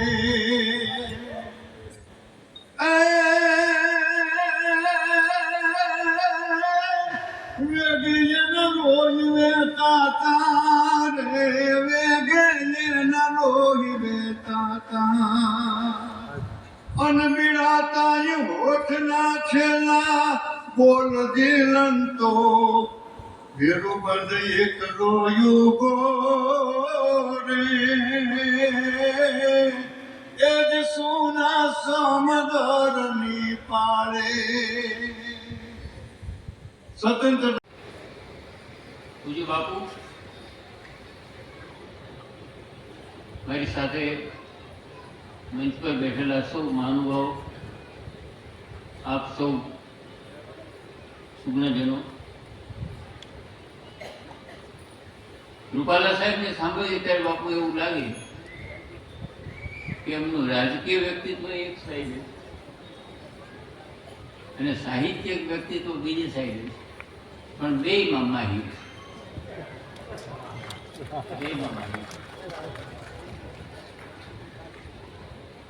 બે ત્રણ લોકો સાથે સહેજે સહેજે એવી વાત થઈ સહજ કે બગસરામાં રામકથા ચાલે છે. એટલે પૂછ્યું કે તો શું અનુભવ થાય? બગસરામાં રામકથા ચાલે છે, એ હકીકત છે. તો એ લોકોએ કહ્યું કે અમે રોજ મેઘાણીને મળીએ છીએ, પણ છેલ્ભાઈ છૂટા રામ રામ નહીં, બથ ભરીને મળીએ. આ વિચાર પણ એક સર્જકને નહીં, કલગાજડિયાની આ વ્યાસપીઠ નિરાલાજી સુધી ગઈ છે, દિનકરજી સુધી ગઈ છે, ઉમાશંકર જોશી સુધી ગઈ છે. એમણે ભાનબાઈને ઝીલ્યા છે ને કવિ શ્રી દુલાભાઈ કાક ભગત બાપુની ભૂમિ પર બેસીને પણ આ રામકથાના ગાન કર્યા છે. આ એક ક્રમ નથી સાહેબ,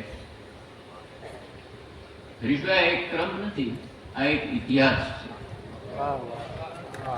એક ઇતિહાસ છે. મેઘાણીભાઈની વાત થાય એટલે એક જુદા માણસની વાત થાય. તારી રે જણસુ વીરા જુદી, અને એના જુદા જાણણ હાથ, જૂઠારે નામ એના પાડીશ નહીં, ભલે ન મળે કોઈ લેનાર, જીજી જીજી શબ્દનો વેપાર. અને જીવનભર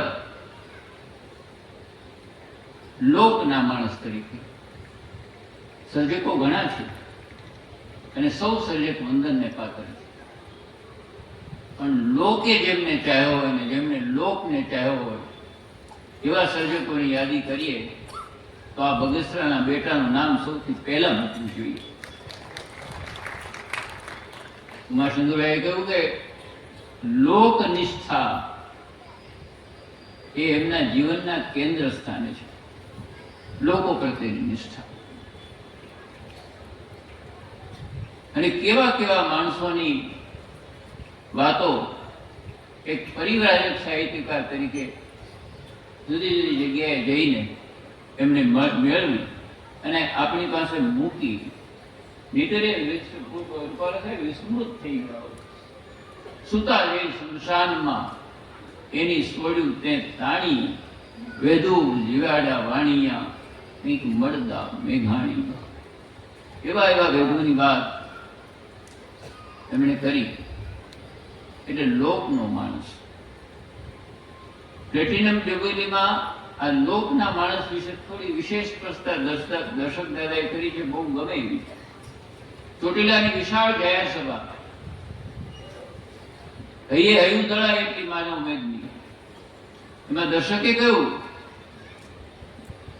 કે તમે અહીંયા આવ્યા છો એનું કારણ મને બરાબર સમજાય છે. તમને એમ લાગે છે કે અમે તમારા કુટુંબના કોઈક મોભીની સારી વાતો કરવાના છે એટલે તમે આવ્યા છો.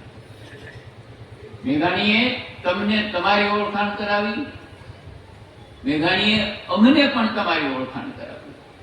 આ લોકની ઓળખાણ આપણા સુધી પહોંચાડવામાં મેઘાણીનો સિંહ ફાળો રહ્યો છે.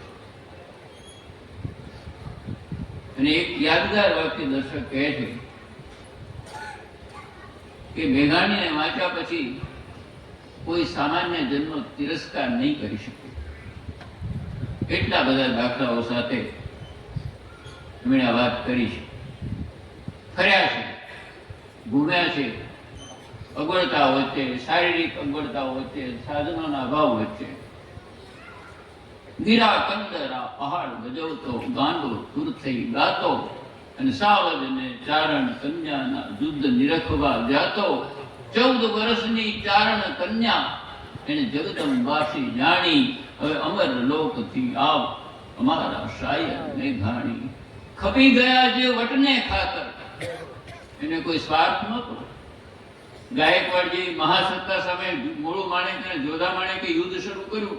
યુદ્ધનું પરિણામ તો નિશ્ચિત જ હતું, એમણે મરવાનું જ હતું. પણ દ્વારકાધીશ નું સન્માન આપણા જીવતા કોઈ કઈ રીતે ભંગ કરી શકે? દ્વારકાધીશ માટે ખપી ગયા જે વટને ખાતર, કોઈ સામું જોતા. કોઈ કહ્યું કે સમાધાન કરી લે. આ મૂળ માણેક ની વાત, જોધા માણેક ની વાત મેઘાણી ગાઈ લાવે આપણાથી. તો લોક કવિ કહ્યું કે સમાધાન કરવા માટે તો સલામ કરવી પડે. એટલે એક સરસ વાત કરી કે મૂળું મૂછે હાથ અને બીજો તલવારે તવામ, પણ હતો જો ત્રીજો હાથ તો નર અંગ્રેજને નમત. અહીંથી ત્રીજો હાથ જ નથી. આ નમે કેવી રીતે? ખપી ગયા જે વટને ખાતર, કોઈ સામું જોતા, પૂછપરછ શું કરે પાળીએ. વિનોદભાઈ નવરા સાક્ષર નહોતા, દંડોળ્યા તે ઢીમ ઢળેલા, અને પીછી વાત પુરાણી. હવે અમર લોકથી આવ અમારા શાયર મેઘાણી. કોણ હવે કોદાળી લઈને, પિંગળસિંહભાઈ લીલા, કોણ હવે કોદાળી લઈને ધરણી પર દંડોળે? કોણ હવે સ્મશાન જગાડી ખપી ગયા ને ખોળે? કોણ હવે કહેવાનું આ ગૌરવની કહાણી? હવે અમર લોકથી આવ અમારા શાયર મેઘાણી. 1930 બનેલા બે બનાવો કનુભાઈ જાનીએ એના વિશેના બે સરસ ઓબ્ઝર્વેશન કર્યા. 1930 મુનશીએ પુસ્તક લખ્યું, અને એ ગુજરાતના તે સમય સુધીના પ્રસિદ્ધ થયા લિટરેચર ઉપરનું પુસ્તક, ગુજરાતી લિટરેચર. એને આશીર્વચન આપ્યા ગાંધીજી. એમાં ગાંધીજીએ માત્ર એક સર્જકનો ઉલ્લેખ કર્યો, મેઘાણીનો. મહાત્મા ગાંધીને કોઈ એકનું ઉદાહરણ આપવાનું મન થયું, પણ શા માટે?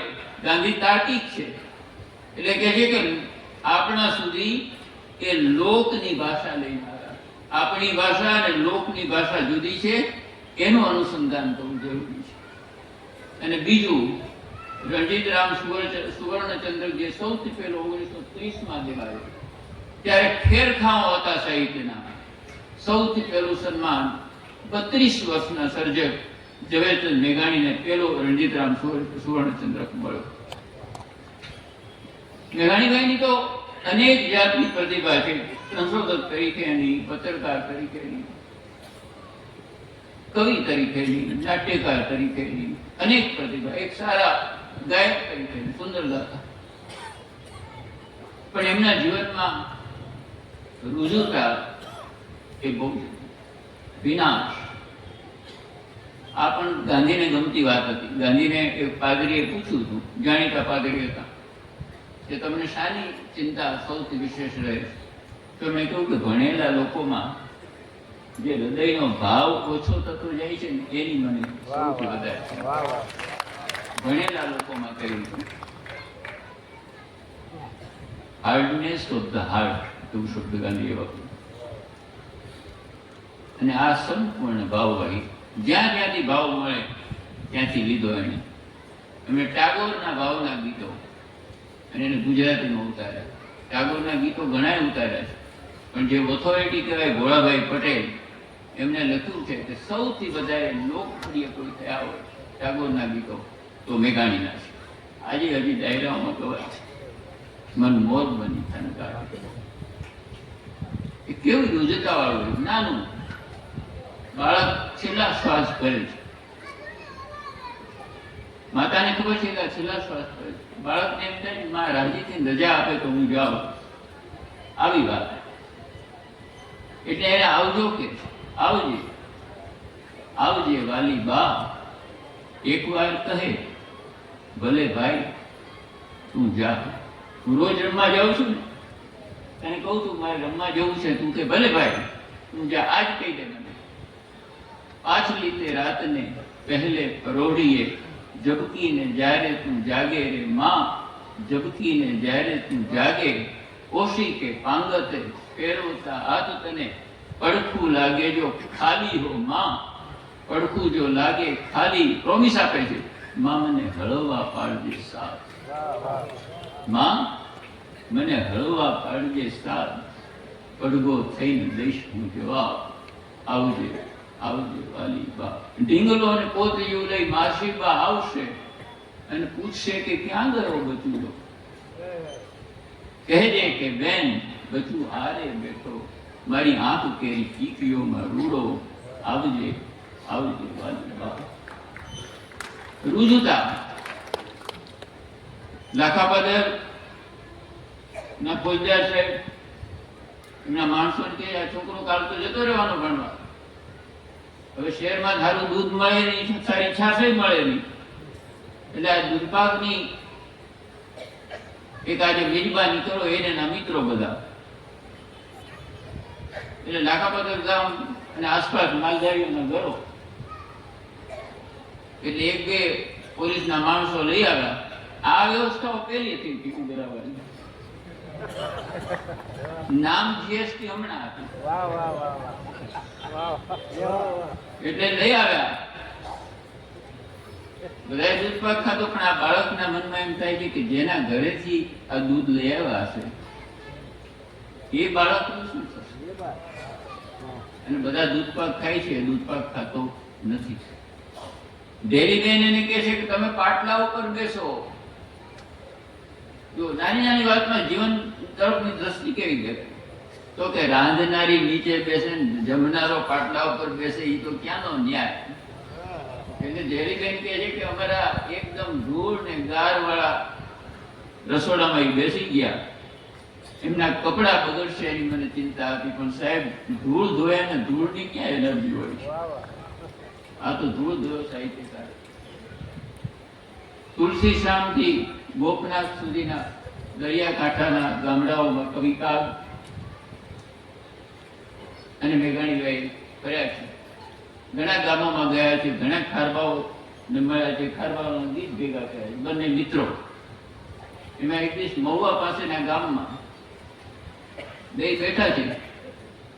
એક વાહનમાં સામાન્ય રિપેરિંગ કામ થાય છે, એટલે એક વૃદ્ધ મહિલા ડોશીમાં એ માથે થોડી ઈંટો મૂકી અને ડગમગું ચાલે ચાલીને મજૂરી કરે. ઈંટો લઈ જઈને ત્યાં મૂકી આવે અને સાંજ પડે મજૂરી મળે. એટલે મેઘાણીભાઈ પૂછવાનો સ્વભાવ, એટલે એને ડોશીમાને પૂછ્યું કે શું કરો છો? તો કે આ વૈષ્ણવ શેઠ છે ને, રોજ બાબુએ મને કહ્યું હતું કે આ વૈષ્ણવ શેઠનું વાણ બંધાય છે. એ વૈષ્ણવ શેઠનું આ વાણ બંધાય છે, એમાં થોડી મજૂરી કરું છું તો રોટલો ભરાય, પેટ ભરાય. તો કે આ ઉંમરે મજૂરી કરો છો? તો કે તો પેટ કેવી રીતે ભરવું? તો દીકરા નહોતા? તો કે કંદોતર જેવા. એમાંનો એક દીકરો આ શેઠના વાણમાં, એ વાણની ઓપરેશન ટીમમાં હતો, વાણ ચલાવવામાં. એ એક નહોતો, બીજા પણ ઘણા એ હતો, અને આ શેઠનું વાણ ડૂબી ગયું. એટલે મેઘાણીભાઈ કહે છે કે એ તો બરાબર છે, પણ તમે આ મજૂરી કરો છો તો આ ડૂબી ગયો છોકરો મળી ગયો એનું વળતર કેમ નથી માંગતા? અત્યારે આપણે માગીએ છીએ, પગમાં થોડીક ઈજા થઈ તો પગ ભાંગી ગયો એમ કરી વળતર માગીએ છીએ. આ બેને જે જવાબ આપ્યો એ સંસ્કૃતિનો એક એવો નમૂનો હશે. એને કહ્યું કે જે શેઠનું વાણ ડૂબ્યું એમાં મારો દીકરો પણ એક સહભાગી હતો, એની પાસે કયા મોઢે હું પૈસાની માગણી કરવા જાઉં? સાહેબ જુઓ તો ખરા. અને મેઘાણીભાઈ ધ્રુસકે ને ધ્રુસકે રડી પડ્યા. પણ રડતા રડતા એમને એક બહુ સટીક વાક્ય પૂછ્યું કવિ કાગને. પેલા શેઠ વૈષ્ણવ છે ને એના સંદર્ભમાં જુઓ કે દુલાભાઈ આ બેમાં વૈષ્ણવ કોણ? આ બેમાં વૈષ્ણવ ધરતીના ભૂખ્યા કંગાલોને ગાલે છલકાયો કસુંબીનો રંગ, કોઈ બિસ્મિલ બેટાઓની માતાને ભાલે મલકાયો કસુંબીનો રંગ, પીડિતની આસુરા ધારે હાહાકારે રેલો કસુંબીનો રંગ, કોઈ શહીદોના ધગધગતા નિશ્વાસે સળગ્યો કસુંબીનો રંગ. અહીંયા આ મર્દાનગીનો રંગ દેખાયો. ગાંધી આવ્યા એ પહેલાનો આ સમય. આપણું એક સામંજસ્ય સમાજ જીવન. આ જિલ્લાની એક આયરની દીકરી આંબા પરણાવેલી ને ગામમાં ગઈ. દુષ્કાળનો સમય હતો. ભાઈ પાસેથી કંઈક મળે તો પશુઓ નભી જાય અને દાણા મળે તો 12 મહિના નું કામ થાય. કોઈની નિયત નથી હોતી પણ કાળ એનું કામ કરે છે.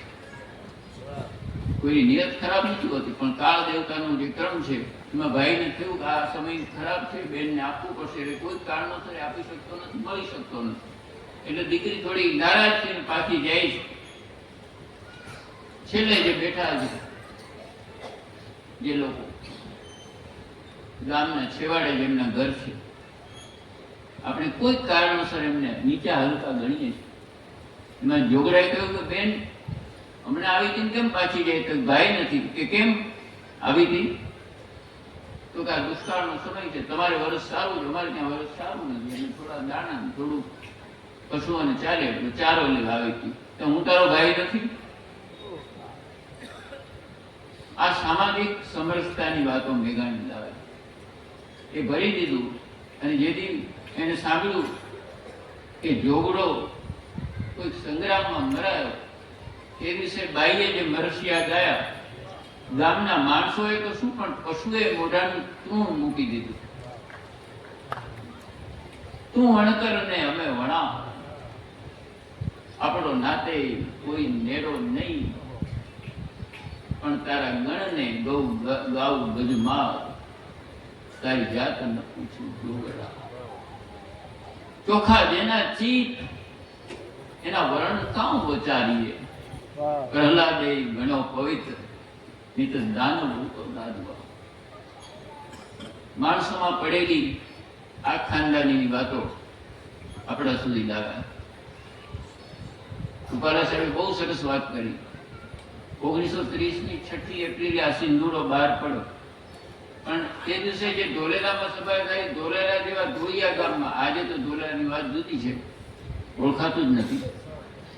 હા, પણ તે દિવસે જે ધોલેરાની સ્થિતિ હતી એમાં 10,000 લોકોની પ્રચંડ માનવ મેદની. અને એમાં આ લોકોને એને 6 એપ્રિલે જ્યારે ગાંધીએ બરાબર મીઠું ઉપાડ્યું એ જ દિવસે, કેવું સરસ કહે છે, બીક કોની માતને, 30 કોટી બાળકોની ઓ કરાળી માતને. બીક કોની બંદૂકોની, બીક કોની સૈનિકોની, બીક ચોર ડાકુઓની, નયન ફાડ માર ત્રાડ જરીક વાર જાગને, ઓરે ગેલી ભાન ભૂલી, બીક કોની માતને. લોકોને જગાડી દીધા. ગાંધીજી છેક દાંડી પહોંચ્યા ત્યાં સુધી લોકો માનતા હતા કે ધરપકડ કરશે. ગાંધીજીની ધરપકડ ના થઈ. ગાંધીજીએ 2 થેલા આપ્યા હતા કે આ જેલનો થેલો એમના કર્મ પ્રમાણે અને આ યાત્રાનો થેલો. તો જેલનો થેલો એમને પડ્યો અને દાંડી પહોંચી ગયા. મીઠું ઉપાડ્યું. ત્યાં સુધી બ્રિટિશ સરકારે એની ધરપકડ કરી નહીં, પણ તંત્રવાળાને ખબર પડી કે આ સિંધુડા ઉપર બાંધ મૂકવો, કારણ કે આ નુકસાન વધારે થશે. તો જીવનની આ બાજુને એમણે ઉજાગર કરી. આજ મહારાજ જલ પર ઉદય જોઈને ચંદ્રનો હૃદયમાં હર્ષ જામે. આ પંચોક કાંતની સાંભળવી ગમે, પણ કોઈ ખારવણ ઘરેથી નીકળી ગયા છે, નાનું છોકરું છે, એને હાલર ડૂબાવી છે, એ જે વાત છે એ મેઘાણી આપણા સુધી લાવ્યા છે, અને કેટલી સરસ રીતે લાવ્યા છે. એ જો ના હોત, એ વાત જો આપણા સુધી ના આવી હોત, તો આ ખારવાઓની વાત આપણા સુધી ક્યાંથી આવી હોત?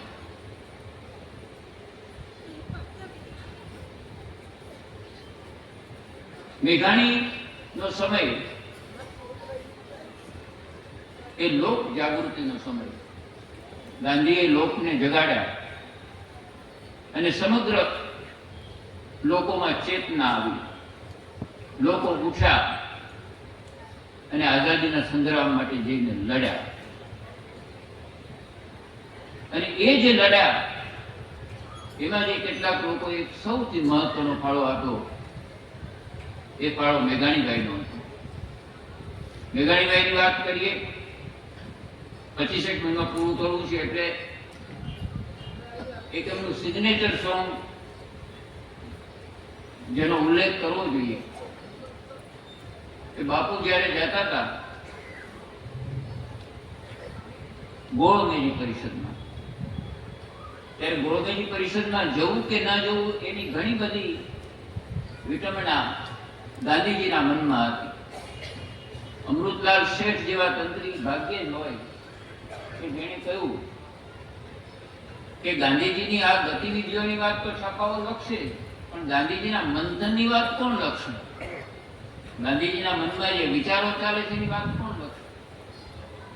અને એ વાત મેઘાણીભાઈએ કેવી લખી કે તમે નહીં જાઓ તો શું થશે?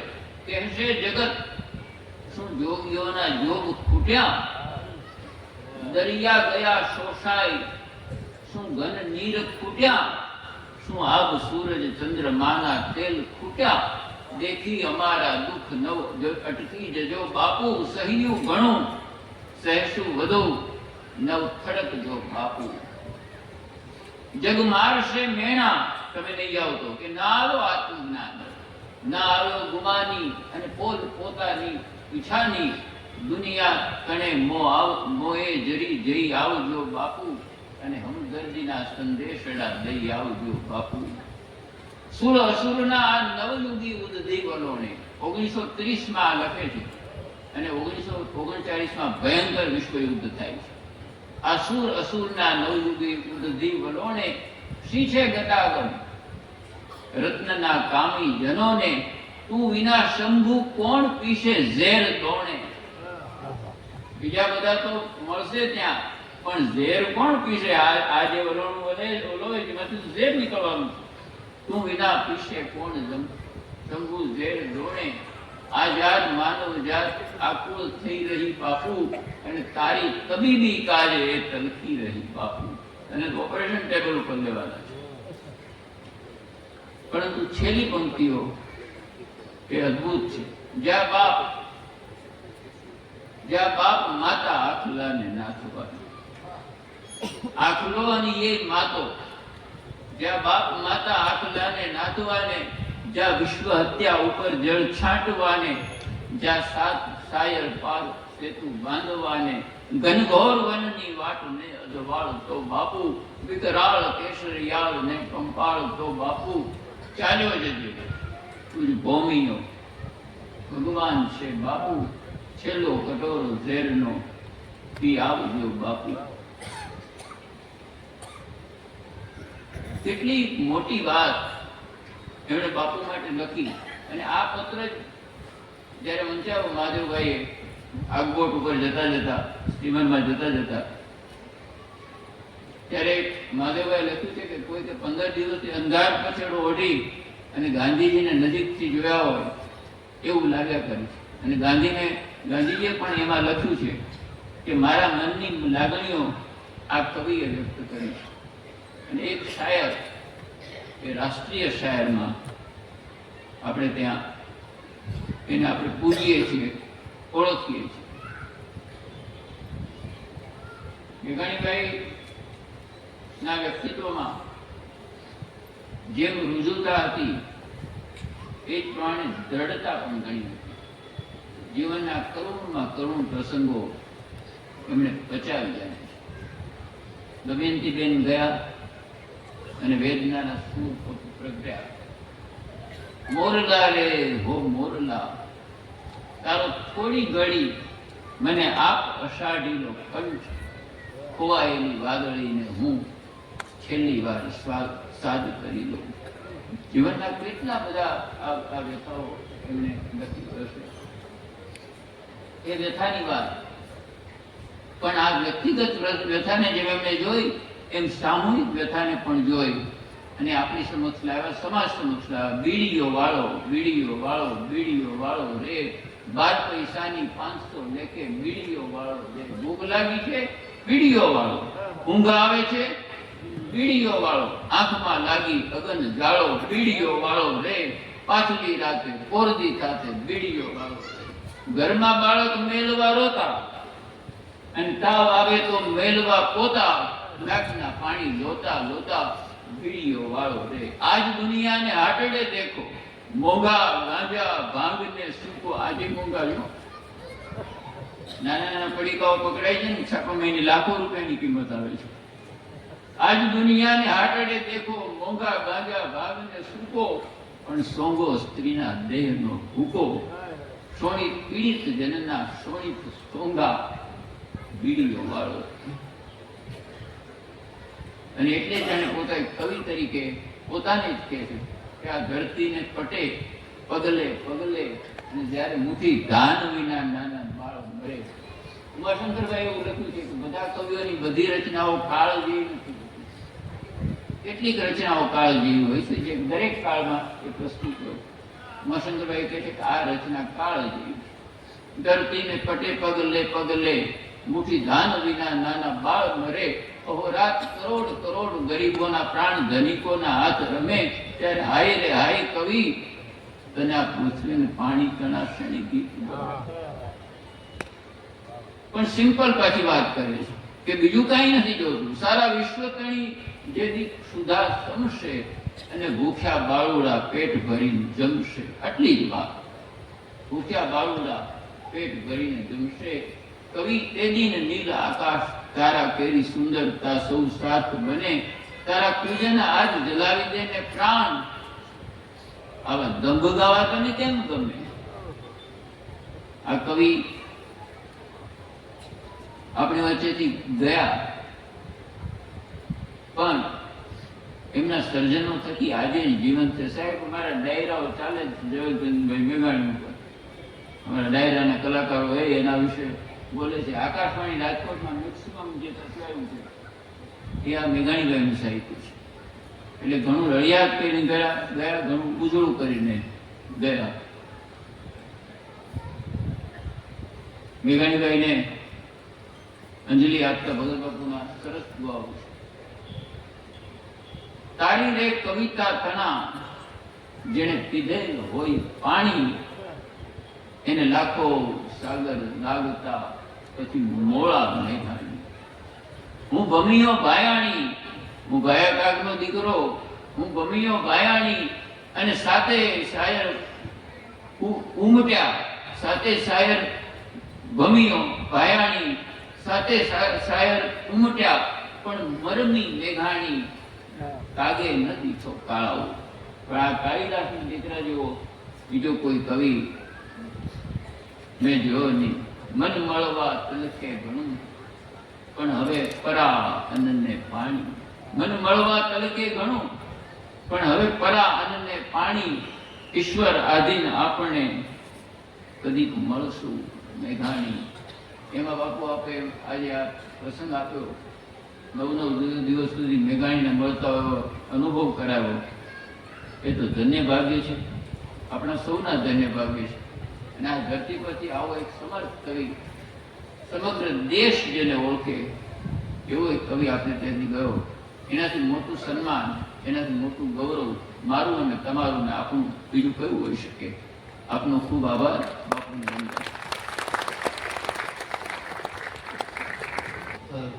મિત્ર છે અને અમે બધા સહ અધ્યાયી હરીશભાઈ, તો હું વિનંતી કરીશ રબ્દ પ્રતિષ્ઠિત કવિ વિનોદભાઈ જોશીને. આવો વિનોદભાઈ, મેઘાણીજીએ બોટાદમાં એની કર્મભૂમિ બનાવી અને અમે બધા બોટાદમાંથી આવીએ છીએ, એનું અમને ગૌરવ છે. શ્રી વિનોદભાઈ જોશી.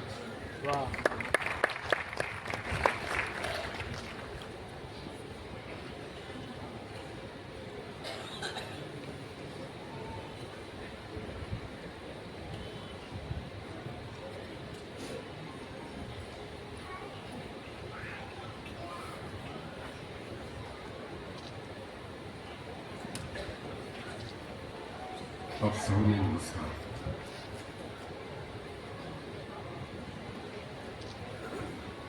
કવિ મેઘાણી એમ જ્યારે આપણે કહીએ છીએ ત્યારે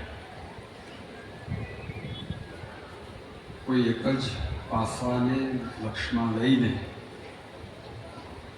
ઓળખ બાંધીએ છીએ, પણ આજે જે વાત થઈ રહી છે એમાં એક બહુપરિમાણી મલ્ટી ડાયમેન્શનલ એવી વ્યક્તિમત્તા અહીંથી ખુલી રહી છે.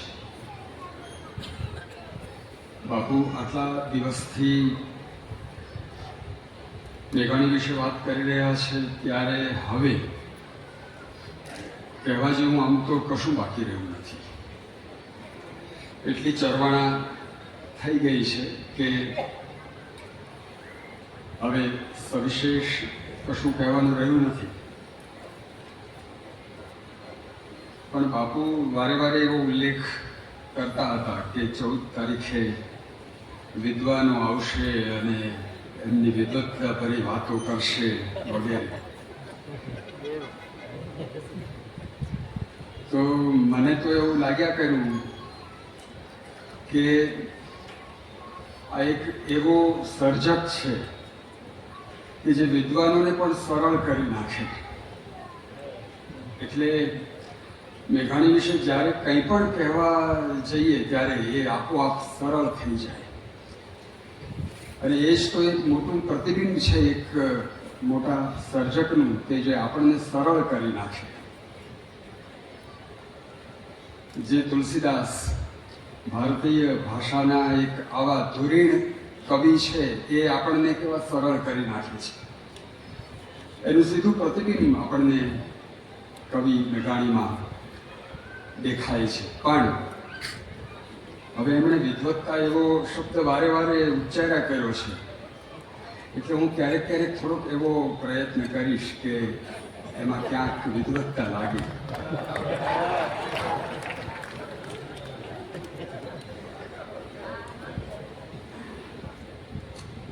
મેઘાણીભાઈએ કલમ અને કિતાબ કોલમ શરૂ કરી જ્યારે અમૃતલાલ શેઠના કહેવાથી, ત્યારે એમણે સાહિત્ય વિશે એમનો એક વિચાર એમાં પ્રારંભના અંકમાં જ લખ્યો છે. એ એક લીટી હું પહેલાં વાંચું છું. એમણે લખ્યું છે, ઉત્તમ સાહિત્ય કોને કહેવાય તેની પરીક્ષા કરવા માટે લાગણીની સચ્ચાઈ, રસનું ચિરગુંજન અને જીવન પર માર્મિક પ્રકાશ નાખતી દૃષ્ટિ છે. આ 3 વસ્તુ.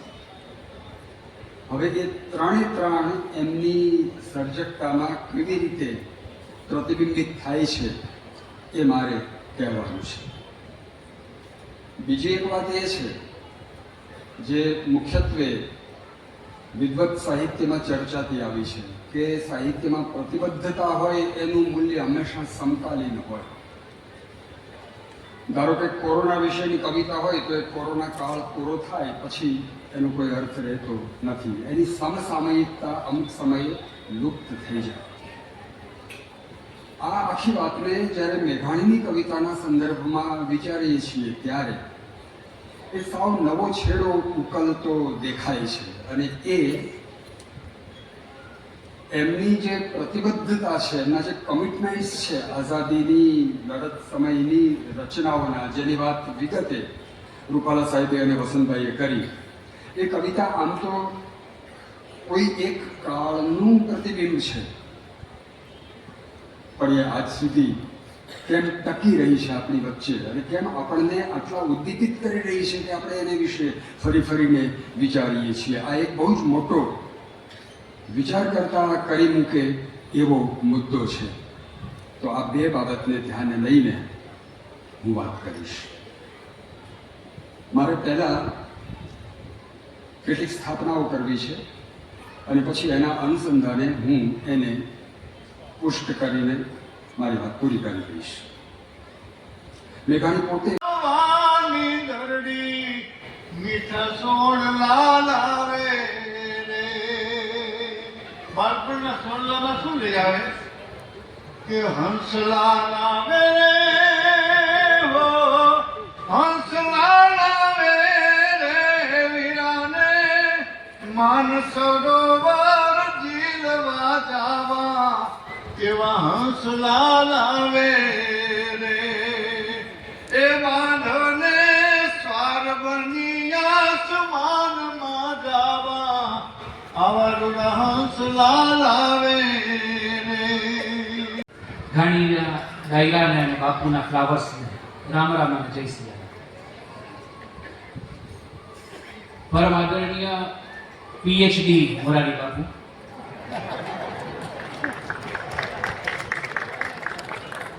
અને જેમની સાથે મંચ શેર કરવાનું ગૌરવ થાય, જેનો હું સહવક્તા છું, એવા મંચ પર બિરાજમાન સૌ વિદ્વાનો. જે વિનોદભાઈને પ્રશ્ન થયો એ મને પણ થતો હતો કે પિનાકીભાઈએ મને ફોન કર્યો છે, બાપુ કહે છે કે વિદ્વાનો આવવાના છે, તો આપણે જવાનું છે જ કેમ?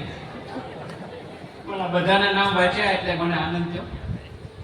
અને પિનાકીભાઈ તો મેઘાણી દાદાના વારસ છે. આમ તો બધા જ વિનોદભાઈ છે કે અહીંયા એટલા બધા કવિઓ બેઠા છે, પણ હું અને મારો મિત્ર લલિત અમે પણ મેઘાણીના વારસ છીએ. અને એમાં વિશેષતઃ હનુમાનજીએ જે જવાબદારી મને સોંપી છે, એટલે હું એકલો નહીં પણ ફૂલછાપમાં અમે જેટલા લોકો કામ કરીએ છીએ માત્ર મેઘાણી દાદાના વારસ નથી, પણ અમે એના વાહક છીએ. એટલે આ મોટું છે. મારે જે વાત કરવાની છે એ ઝવેરચંદ મેઘાણીનું પત્રકારત્વ, જે બહુ જ ચર્ચાયેલો અને બહુ જ જાણીતો વિષય છે. અને બીજો વિષય છે જેની ઉપર કામ થયું છે પણ બાકીની જે વિધાઓમાં થયું છે એના કરતાં પ્રમાણમાં ઓછું થયું છે, એ છે મેઘાણીના પત્રો. એટલે પત્રકારત્વ અને ઇન્વર્ટેડ કોમામાં પત્રકારત્વ, આ બે વિષય પર જે કંઈ પણ સમય છે એમાં મારે થોડો સંવાદ કરવો છે. અને આ મેઘાણીનો માંડવો છે, એમ કહીએ કે આ સાંજ ઢળી તો મેઘાણીની મહેફિલ છે. પણ જે 8 દિવસથી આપણે, હું અહીંયા આવી નથી શકતો પણ ટેલિવિઝન ઉપર એ સગવડ છે, તો 8 દિવસથી હું એવું કહું છું કે આ બગસરામાં મેઘાણીનું તર્પણ છે. અને મેઘાણીનું શ્રાદ્ધ ફાગણમાં જ હોય, કેસુડાની સિઝન. અને એ તર્પણ થયું ગયા વર્ષે જ્યારે એનાઉન્સ થયું કે માનસ મેઘાણી એવી એક કથા થશે, ત્યારથી ઉમળકો હતો કે આ કથામાં તો કેટલી બધી મજા આવશે, કેટલો બધો આનંદ આવશે. અને બાપુએ સાથ દીધો કે હારે દોસ્ત હાલો દાદાજીના દેશમાં. મેઘાણીની કવિતા એના મેઘાણીના દાદાનો દેશ. અને ત્યાં ઉભા રહીને મેઘાણી ભાઈ વિશે, એના પત્રકારત્વ વિશે વાત. એટલે પહેલા તો વસ્તુ એ છે કે એવી ચર્ચા થાય કે ભાઈ મેઘાણીભાઈનું પત્રકારત્વ, આજનું પત્રકારત્વ અને સાહિત્યરંગી પત્રકારત્વ, આ બધા જે કંઈ પણ રિસર્ચ પેપરથી માંડી અને પરિસંવાદોમાં જે કંઈ ચર્ચા થઈ છે, તો મને એટલું પહેલા ક્લિયર કરવા દો કે આ પત્રકારત્વ એટલે આપણે જે આજે માની બેઠા છીએ, જે બ્રેકિંગ ન્યૂઝ છે, જે ચર્ચાઓ ચાલે છે, ડિબેટ્સ ચાલે છે, માત્ર એટલું નથી. એ તો પત્રકારત્વ છે જ. પણ પત્રકારત્વ એટલે ક્યાંય અકસ્માત થઈ ગયો, બોઝારો અકસ્માત, ગમખ્વાર અકસ્માત, કાળમુખો ટ્રક, આ માત્ર પત્રકારત્વ નથી. ક્યાંયથી પણ જઈને નવું શોધી લાવવું એ પત્રકારત્વ છે. અને મેઘાણીએ જીવન પર્યંત પોતાના જીવનના 25 વર્ષ એમણે આજ લિખિતમ હું આવું છું એવું કલકત્તાથી લખી અને અહીંયા આવ્યા અને શિક્ષકની નોકરી કરું, આ કરું એવો દ્વંદ્વ મનમાં એવા હતા.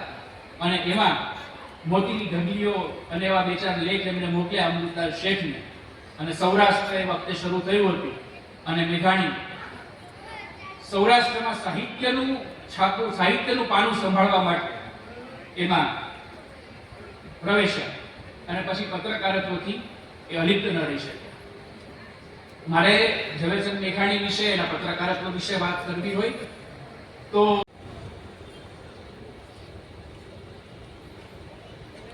પ્રણામ.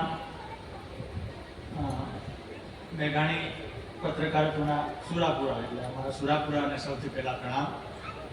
વિદ્વાન વક્તાઓ, યજમાન જેમણે આવડું મોટું લીધું છે, અને આખી રામસભા. સમય ઘણો થયો છે એટલે મારી પાસે બહુ ઓછું કહેવાનું છે. 17,953 દિવસ ઝવેરચંદ મેઘાણી જીવા, એમાંથી 9,193 દિવસ એણે સાહિત્ય સર્જન પત્રકારત્વના આપ્યા. એટલે 51.20% જિંદગી એમની સર્જનમાં ગઈ. આ વસુ યાજ્ઞિકે કરેલી ગણતરી છે, મારી ગણતરી નથી. એમણે દિવસો સાથે ગણી અને લખ્યું. અને એમાં વાત કરી એમ કે કવિ, શાયર, ગઝલકાર, ભાષાવિદ, અનુવાદક, નાટ્યવિદ અને ગાયક પણ ખરા. મેઘાણીનો અવાજ તો સાચવો છે, ગમે તો હવે ચોટીલામાં પણ સાચવો છે. તો મેઘાણીએ કેટલા કામ કર્યા. એમાં એક મહત્વનું પાસું પ્રવાસ હતું. કારણ કે પત્રકારત્વમાં પ્રવાસ વગર આપણને એવું બધું લાગે છે કે બધું ગૂગલમાં ને એઆઈમાં મળી જાય છે, પણ એનો મોટો ફાયદો અમને પત્રકારોને એ થાય છે કે જો બધું જ મળી જતું હોય તો અમારી જેમ સંશોધન કરનારા છે એના સુધી એ લોકો નહીં આવે કે જેમને બધું જોઈએ છે. જેમને ક્યાંય નથી મળતું એ અમારી પાસે આવે છે. એટલે એઆઈ પાસે નહીં મળે ત્યારે તો આપણું મૂલ્ય રહેવાનું જ છે. મેઘાણી પત્રકારત્વ માટે એનો પત્રકારત્વ આમ તો પ્રવાસનું જ હતું. કારણ કે બોટાદ રહેવાનું, રાણપુર જવાનું. સવારે વહેલા 4 વાગે ઉઠે, ચા બનાવે, એની પ્રિય ગાયને નીએ, પછી સ્ટેશન સુધી જાય, ટ્રેનમાં બેસે. પછી સાંજે પાછા આવતા હોય ત્યારે જયમલભાઈ એમને ઘણી વાર સ્ટેશન સુધી વડાવવા આવે અને વાતો કરે, રાણપુર ઓફિસથી સ્ટેશન સુધી. એટલે વાતમાં એ જમાનામાં જ્યારે નવી પ્રકાશિત થયેલી મુનશીની નવલકથા ગુજરાતનો નાથની વાત આવી, એટલે મેઘાણીએ કીધું કે બહુ સારી નવલકથા લખી છે. તો જયમલભાઈ એમ કીધું કે નવલકથા તો સારી લખી છે, પણ એમાં એવું વર્ણન આવે છે કે ફલાણી જગ્યાએ યુદ્ધ મેદાન ઉપર ગીધ ચીચિયારા પાડતા હતા. આમ કે મુનશીને ખબર નથી કે ગીધ ચીચિયારા ન પાડે. તો આમાં તંત્રી મેઘાણી આવે છે. એણે કીધું કે તમને કેમ ખબર કે ગીધ ચીચિયારા ન પાડે? તો જયમલભાઈ કીધું હું તો પક્ષીનો અભ્યાસુ છું, અને પક્ષીના ગીધના ગળામાં એવી ગ્રંથિ નથી હોતી કે અવાજ કરે. ગીધનો અવાજ બહુ નાનો હોય, જેમ ચિત્તાનો અવાજ બિલાડી જેવો જ હોય, સિંહ જેવી ડણકનો હોય, ગીધનો અવાજ બહુ નાનો હોય. તો તંત્રી, સંપાદક, પત્રકાર મેઘાણીને તરત બત્તી થઈ. તો તમે આપણે આંગણે એવી કોલમ લખો જેમાં આપણી આસપાસના પક્ષીઓની વાત હોય. એટલે ગુજરાતી ભાષામાં પર્યાવરણ પત્રકારત્વ મેઘાણીએ આ રીતે શરૂ કર્યું. પત્રકાર તરીકે બહુ ધીરજ રાખવી પડે. બ્રેકિંગ ન્યૂઝના જમાનામાં તો આપણા માટે દુર્લભ છે. તો એક કિસ્સો લખેલો છે કે પરજીયા ચારણ એમને મળવા આવ્યા, જાતની વાતો કરી અને ઓફિસમાં મળવા આવ્યા. એટલે સ્ટાફે કંટાળ્યો કે ભાઈ 4 કલાકથી વાતો કરે છે. પછી એને દુહો કીધો, મેઘાણીભાઈ લખી લીધો. પછી પેલા ગયા પછી એને કીધું કે હું 4 કલાક સાંભળ્યો ત્યારે મને એક સોના જેવામાંથી દુહો મળ્યો. તો મેઘાણી ટેલિબેન મેરાણી પાસે જતા અને બીજા પાસે ધીરજ રાખતા, એમ એની શ્રવણ શક્તિ અને સાંભળવાની શક્તિ એટલી જ હતી.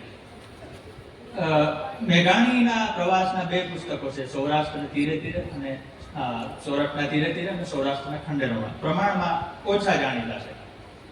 તો એમાં પહેલું જ વાક્ય મેઘાણી પ્રસ્તાવના બહુ સરસ લખે છે, અમારે સૌરાષ્ટ્ર જોવો છે, સી રીતે જોઈએ. મેઘાણી બધું લખે ને એટલે લોકો પછી પત્ર લખીને મને પૂછે કે અમારે ફલાણી જગ્યાએ જવું છે, અમારે ચેલૈયાની જગ્યાએ જવું છે, અમારે દાનબાપુની જગ્યાએ જવું છે, અમારે સત્તાધાર જવું છે, કઈ રીતે જઈએ? અને આ 1940 પહેલાની વાત છે. તો પછી મેઘાણીએ જે જવાબ લખ્યો છે એમાં બહુ અદભુત વાત આવે છે કે સૌરાષ્ટ્ર છે એ કોને ગમશે? આપણે પ્રવાસે નીકળી જાય અને એમ હોય કે આપણને પ્રવાસમાં જે ગાઈડ હોય એમ કે ભાઈ સવારે 7 વાગે બસ આવી જશે, પછી આપણે બીચ ઉપર જશું, પછી મંદિરે જશું. પણ મેઘાણીએ જવાબમાં લખ્યું છે કે સૌરાષ્ટ્ર કોને ગમશે. એને આ 2 પુસ્તકો વાચકોના જવાબ માટે જ લખ્યા છે. પુસ્તકો તો લાંબા છે, એમાં બધી જ આપણી જગ્યાઓની વાતો છે. એમ કે સોરઠના કાંઠે કાંઠે ફર્યા તો એને ખારવાઓ મળ્યા, ત્યાં કેવા અનુભવો થયા, મંદિરોમાં કેવા અનુભવો થયા, એ બધી વાતો તો લખી છે. ત્યારે એને સરસ લખ્યું છે કે સિંહના ટોળા ન હોય એવી એક કહેવત છે. એ કહેવત વર્ષોથી ગેરમાર્ગે દોર નાખી છે, કારણ કે સિંહને ટોળામાં રહેવામાં કોઈ વાંધો નથી હોતો, પણ એને જરૂર નથી પણ અમે ત્યારે ટોળા હતા એટલે એવું લખે છે. હવે તો 21 સિંહોના ટોળા નોંધાય છે કે સાવેજના તો કઈ ટોળા હોય એ કહેવતની હાંસી કરતા 12-15 સિંહો ટોળે વળીને આજે ગીરમાં આથડે છે, અને એકાદ નાના વાછરડા ઉપર શિકાર ઉપર આખું ટોળું કૂતરાની માફક ટંટા કરે છે 100 કડકડ. એટલે સિંહ ભેગા થઈ આપણને અત્યારે એવું લાગે છે કે સિંહો નબળા પડી ગયો. દરેક સમય આપણને એમ જ લાગતું હોય કે આગલા સમય કરતા આપણો સમય ખરાબ છે. મેઘાણી લખે છે કે સૌરાષ્ટ્ર કોને ગમશે? સૌરાષ્ટ્રમાં પ્રવાસન ધામોની કમી નથી, હવે વિકાસ થયો છે, પણ કોને ગમશે? જેમને સંસ્કાર અને સંસ્કૃતિમાં રસ હશે એમને ગમશે. કારણ કે આ લોકકથાનો પ્રદેશ છે, બારવાટિયાના પરાક્રમોનો પ્રદેશ છે. અહીં સંસ્કારના પોપડા બાજેલા છે. મેઘાણી ઉખેડા પોતાની રીતે તેને ઉખેડવા પડશે. એટલે શક્ય છે કે દરેક વ્યક્તિને સૌરાષ્ટ્રના સ્થળનો કશો મહિમા ન લાગે, પરંતુ મેઘાણીના તો પ્રાણ થનગની એટલે મેઘાણીએ શું કર્યું, જેને પ્રવાસ વર્ણન કરો છો મારું લખાણ નથી. અને પછી પ્રવાસે જતા લોકોને એને ચેતવણી આપી છે. ભારતમાં સૌથી વધુ પ્રવાસ કરનારા જે 2 રાજ્યો છે, એમાં બંગાળ અને ગુજરાતીઓ. આપણે તો દુનિયાભરમાં જઈએ છીએ, પણ એના માટે મેઘાણીએ બહુ સરસ લખ્યું છે. જેમને એક જ અઠવાડિયામાં નાના મોટા બાળકો સાથે આરામદાયક રીતે કન્ડેન્સ મિલ્કના ડબ્બામાં, આવો શબ્દ વાપરો છે તળપદી સાથે, કન્ડેન્સ મિલ્કના ડબ્બા લઈને ફરવા જવું હોય એમના વર્ણનમાં કે આ સ્થળોમાં મજા નહીં પડે. એટલે કે એમને મેઘાણીના આ સ્થળોમાં મજા નહીં પડે. એટલે એ પત્રકાર તરીકે સંશોધન માટે, પ્રવાસ માટે સતત ફરતા રહેતા હતા. તો ફરતા રહેતા હતા એ તો એમના પ્રવાસની ને એમના પત્રકારત્વની વાત થઈ. પણ પછી મને પિનાકીભાઈ ખાસ કીધું છે, જામનગરથી ચારણ ડાયરો આવ્યો છે, એમનો પણ આગ્રહ છે કે મારે ચારણ કન્યાના સંશોધનની વાત એને ટૂંકમાં કરી દો. મેઘાણીએ ચારણ કન્યા લખી, અને જેમ એ વખતે તો ઘણા કવિઓને હજુ પણ દુસાળાના સંગ્રહમાં છે કે મેં આના જવાબમાં કવિતા લખી છે. કવિ કયા સંજોગોમાં કવિતા લખી છે સત્ય ઘટના આધારિત હોય તો એ લખતા. જેમ કે કારક બાપુએ લખ્યું છે કે મજાદર જતા રસ્તે રાપડે બેસીને લખેલી કવિતા. તો મેઘાણીએ ચારણ કન્યા ની છેડે 4 લીટી લખી છે કે 1928માં ખજૂરી નેસમાં હીરબાઈ નામની કન્યાએ સિંહને બગાડી દીધો. બહુ જાણીતી ઘટના છે. સારા ગાયકો એટલે ગાય તો એ બધું દીપી ઉઠે. આપણે કવિતામાં નથી પડતા, એનું કાવ્ય શાસ્ત્ર વિનોદભાઈ સમજાવી શકે. પણ મારો પત્રકાર તરીકે અને મારો સંશોધનનો રસ એ હતો કે તો પછી સિંહને બગાડી દીધા પછી એ ચારણ કન્યાનું શું થયું? કારણ કે આ તો ઘટના આધારિત વાત છે. અને આ મને સવાલ 2010માં થયો. ઘટના બની તો 1928માં, એટલે 82 વર્ષ. તો 82 વર્ષ પછી 2 શક્યતા છે. એક તો દેખીતી શક્યતા છે કે ચારણ કન્યા જેને હીરબાઈ કહીએ છીએ એ હયાત ન હોય. કારણ કે ત્યારે 14 વર્ષે મેઘાણી આડેગાળે લીધા છે. 14 વર્ષમાં આપણે કઈ સર્ટિફિકેટમાં જવાની જરૂર નથી કે 14 જતા 12 હોય, 16 હોય, ગમે તે હોય. 14 વર્ષના હીરબાઈ આજે જીવતા હોય તો 100 વર્ષની આસપાસ હોય, તો 100 વર્ષ સુધી ના જીવે એવું કઈ નથી. પણ જીવતા હોય કે કદાચ ન પણ હોય, પણ મારે એને શોધવા. એટલે પછી મેં પિનાકીભાઈએ મને એટલી માહિતી આપી કે ચારણ કન્યાના વારસદારો ગીરમાં ક્યાંક રહે છે, અને એને શોધવાની રીત શું છે કે એમનું નામ અમરુભાઈ છે. એમના પિતાનું નામ રામભાઈ હતું, એમના પિતાનું નામ રાસાભાઈ હતું. એટલે અમરુરામ રામરાસા. આ 3 શબ્દોના આધારે, તો 3 નામના આધારે મારે ચારણ કન્યાની શોધ કરવાની હતી. એટલે સૌથી પહેલા મને ધારીમાં રહેતા માનસુરભાઈ મધુડા નામના, જેની બહુ દાઢી અદભુત હતી, એમને ઘરે અમે પહોંચ્યા હોન્ડા લઈને. એને પહેલા એ થયું કે તમારે ચારણ કન્યાનો વારસદાર શોધવા છે, શું કામ? કોઈ પણ ને પ્રશ્ન થાય કે તમારે શોધીને શું કરવું છે? અમને લોકોને સવાલ નથી થયો, અમને ચારણોને તો.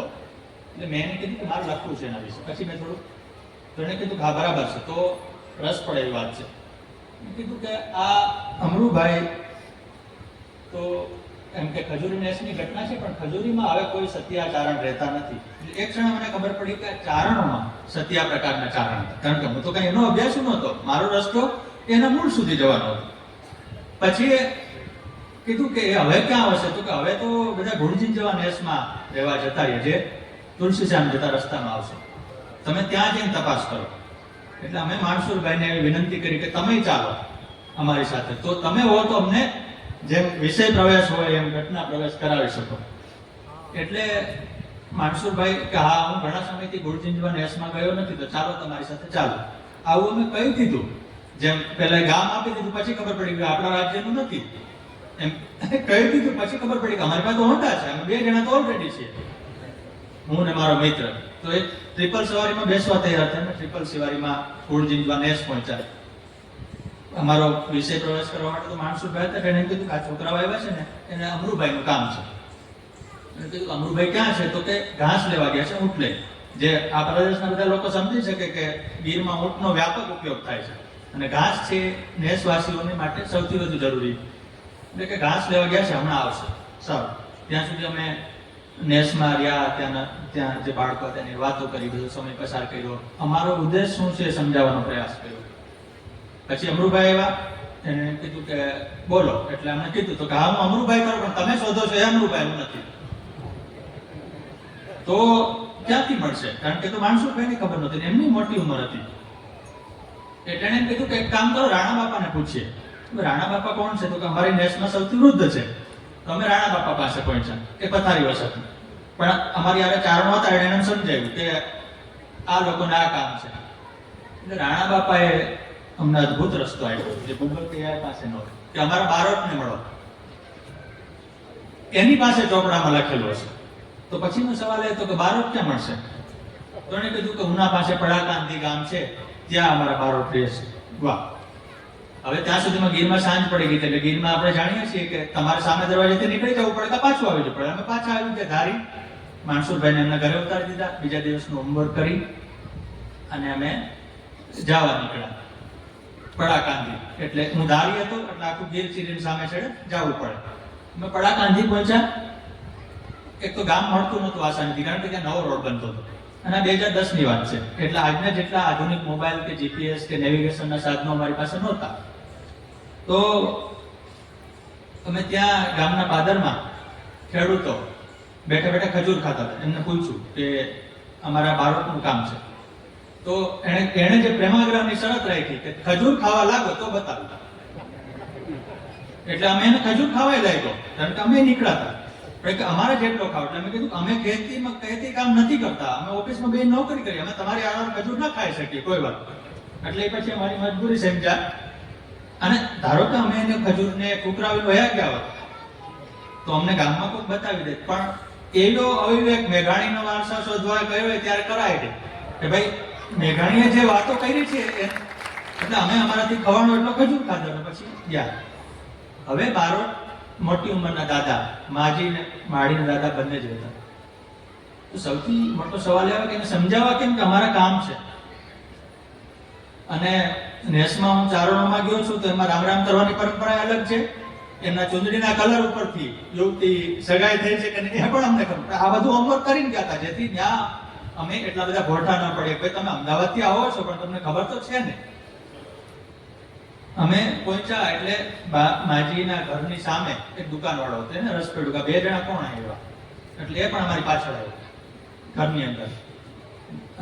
દાદા બારોટ દાદા પણ મોટી ઉંમરના પથારી બસ. માજી અમારા માટે ચા બનાવી દેવા. તો અમને બહુ અપરાધ ભાવ થયો કે આવડી ઉંમરના માજી છે અમારા માટે ચા બનાવી લે. પણ એ સોરઠી મહેમાન ગતિની પરંપરા છે, તમે કોઈ પણ ના ઘરે જાઓ. એટલે પછી પેલો દુકાનવાળાએ એને સમજાવ્યું કે અમારે આને આ કેવું છે, અમે ગુજરાતી જ છીએ, એ ગુજરાતી જ છે. પણ એને એમ થાય કે તમારે ચારણ કન્યાનો વારસદાર શોધવા છે, શું કામ? અડધી કલાક બેઠા, બધું વાત કરી, કોઈ વાતે એમાં આપવા તૈયાર નહોતા. એટલે ના નહોતા પાડતા, પણ એમ કહેતા કે આ વિગત જે ચોપડામાં છે ને સાવરકુંડલા મારો દીકરો નોખો થઈ ગયો છે એની પાસે છે અને એક દીકરાને આ બાજુનો ભાગ આપ્યો છે. તો સ્વાભાવિક છે, આપણે ત્યાં એમ જ હોય.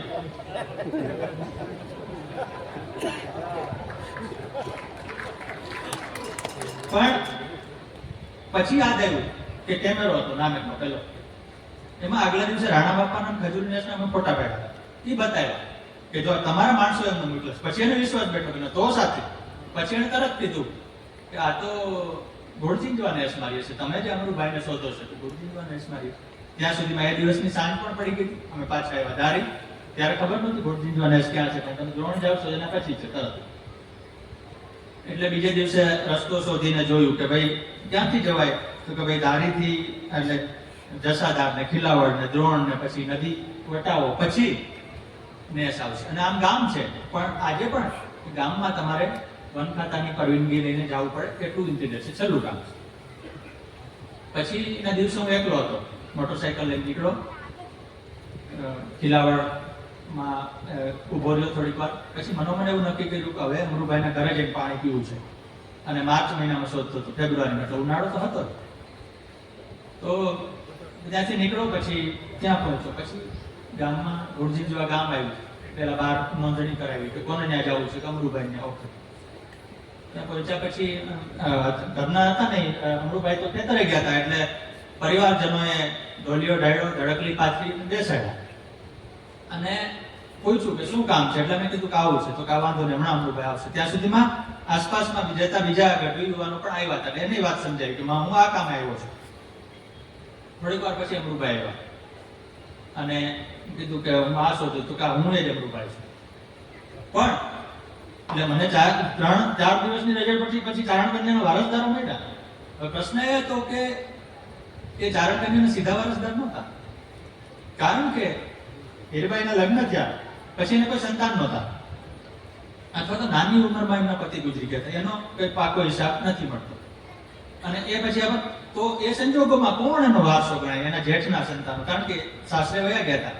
તો આજે ઘોડચીંચવામાં આજે પણ રહે છે. આપણે ત્યાં ચારણ કન્યા કવિતા 80 લીટીથી વધુ લાંબી, બહુ ગૌરવપૂર્વક જોશપૂર્વક ગવાય છે.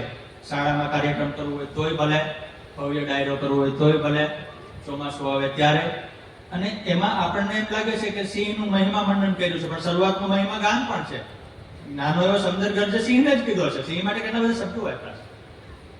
એ ચારણ કન્યાના વારસદારો આજે પણ ત્યાં જીવે છે. પણ કાનજીપુટા બારોટ એવા વાર્તાકાર હતા કે જે વાર્તા કહેવાની થાય તો સ્થળ જઈને તપાસ કરતા. એટલે ગુમલીના ખંડનમાં કાનજીપુટા બારોટ ઘૂમતા હોય એવા તમને ફોટા મળે છે. આજે કમનસીબે વાર્તા કહેનારા કે સ્ટેજ ઉપરથી ગીતો રજૂ કરનારા એમની ઘણી મજબૂરીઓ હશે, પણ એ ત્યાં સુધી પહોંચવાનો પ્રયાસ નથી કરતા. જ્યારે અહીંયા ઘોડીવાડી રહે છે, એટલે ગીર ગઢડા પાસે જ એમનો પરિવાર રહે છે. એમના પરિવારમાં પણ હું ગયો ત્યારે કોણ કોણ હતું? તો કે અમરુભાઈ, એમના પત્ની, એમની 2 દીકરી, એકનું નામ ગીર. એટલે મેં કીધું કે હું ચારણ કન્યાનું નામ નથી પૂછતો, તમારી દીકરીનું નામ પૂછું છું. તો એમણે મને માહિતી આપી જે મારા માટે તો નવી હતી, કે ભાઈ અમારે ચારણોમાં 3જી પેઢીએ નામ રિપીટ કરવાની પરંપરા હોય, એટલે આવી છે. એટલે મેઘાણીના ઘણા પાત્રોમાં હીરબાઈ ત્યાં આવે છે. અહીંયા દાખા પાદરમાં પણ આપણે જાણીએ છીએ આવે. 4 સંતાનોમાં હીરબાઈ, કુંવરબેન, હરદાન અને પાલન, ચારેયના લગ્ન થઈ ગયા છે. હવે તો હરદાન અને પાલનની ત્યાં પણ સંતાનો છે. હું જ્યારે ત્યાંથી નીકળું ત્યારે એમની ઘરે જેટલો સમય હોય એટલો સમય જતો જાઉં છું, કારણ કે મને ખબર છે કે પત્રકાર અને પત્રકારત્વ સંશોધન કરતી વખતે આપણે કંઈ એવી કવિતાઓ, વાર્તાઓ કે જેને શિષ્ટ સાહિત્ય કહી શકે એવું સર્જી શકવાના નથી. પણ મેઘાણી જ્યાં ગયા છે ત્યાં જઈને આજે તપાસ કરીએ કે આજની સ્થિતિ શું છે. કારણ કે મેઘાણી ગયા હતા અને અમે એને સુરાપુરા માનતા હોય તો આપણે તો ત્યાં જવું પડે. તો રામવાડાની ખાંભીએ ગયો, 3 કિલોમીટર હાલીને જવું પડે છે, ત્યારે આવે એ ગુફા. એવી રીતે મેઘાણીએ લખ્યું છે કે સોરઠી બારવાડિયાના પહેલા ભાગમાં કે જેસાજી અને વેજાજી નામના 2 બારવટિયા 1516મી સદીની શરૂઆતમાં, અને નીલગાય ઉપર બેસીને બારવટી કરતા. પણ એનું બારવટીનું હેડક્વાર્ટર ક્યાં હતું? તો વેજલકોટ. અમે તપાસ કરી કે વેજલકોટનું ક્યાં છે? તો ભાઈ એ કોડીનાર અને ઉના વચ્ચે જંગલમાં છે, અને હવે વન ખાતાની હદમાં છે. એટલે કોઈ ગામ નથી, કોઈ રસ્તો નથી, કાંઈ નથી. મેઘાણી ત્યાં જ્ઞાન કરીને કઈ વેજલકોટો કે કોઠો નહોતો મળ્યો જેણે બારવટિયામાં લખ્યું છે. કીધું કે આવું નથી, પણ કથા આવી છે. હું થોડાક વર્ષો પહેલા ત્યાં પણ પહોંચ્યો, જંગલ ખાતાની પરમિશન લઈને અલબત્ત. તો અમને ખબર પડી કે ત્યાં એક વેજલ માતાનું મંદિર છે, બાકી 3 નદી ભેગી થાય છે. રાવલ, બીજી 2 નદીનું નામ હું ભૂલી ગયો. અને મેઘાણીએ લખ્યું છે કે 3 નદી આંકડા ભેળીને એવો શબ્દ વાપર્યો છે. એક શબ્દમાં જ આવી છે કે મેઘાણી શું લખી શકે કે આંકડા ભેળીને. અને શિલાજીતના વૃક્ષો, વાંદરા ત્યાં ખાય છે. અમે ગયા ત્યારે વાંદરા હતા. અને શિલાજીતના વૃક્ષો તો આપણને ઓળખતા ના આવડે, પણ મગર સૌથી વધુ ત્યાં રહે છે. એટલે કારણ અમે અહીંયા માણસોને કોઈ જવાની પેલું થતું નથી. પણ મેઘાણી પહોંચ્યા હતા, એવી જગ્યાએ પહોંચ્યા એટલે વેજલકોટો જઈને તો ખબર પડે કે બારવટિયાઓને રહેવાની જગ્યા આજે પણ આવી જ હોય. એના સિવાય બારવટિયાઓને કોઈ સંગ્રહી શકે નહીં. એવી રીતે મેઘાણીના જેટલા સ્થળોમાં મને રામવાડો છે તો વાવડી આપણે ચલાળા પાસે એની તો ઘટના જાણીતા છે. તો હું પહેલા રામવાડાના જન્મ સ્થળે ગયો અને એમના પરિવારજનો છે એમને મળ્યો. પછી એમ કીધું કે જે ડોહા પટેલ સાથે વેર બાંધ્યું હતું એનું ઘર ક્યાં છે? તો એનું ઘર અમારી પાસે જ છે. આખી ઘટના બદલી ગઈ છે. સાંભળી પણ છે કે જ્યાં હત્યા થઈ હતી. તો મેં મારા પુસ્તકમાં પછી એ ફોટો છાપ્યો. તો પત્રકાર તરીકે મારે શું કરવું છે? આ તમને કદાચ ગૂગલમાં નહીં મળે. કંડલા ડુંગર વિશે લખ્યો છે.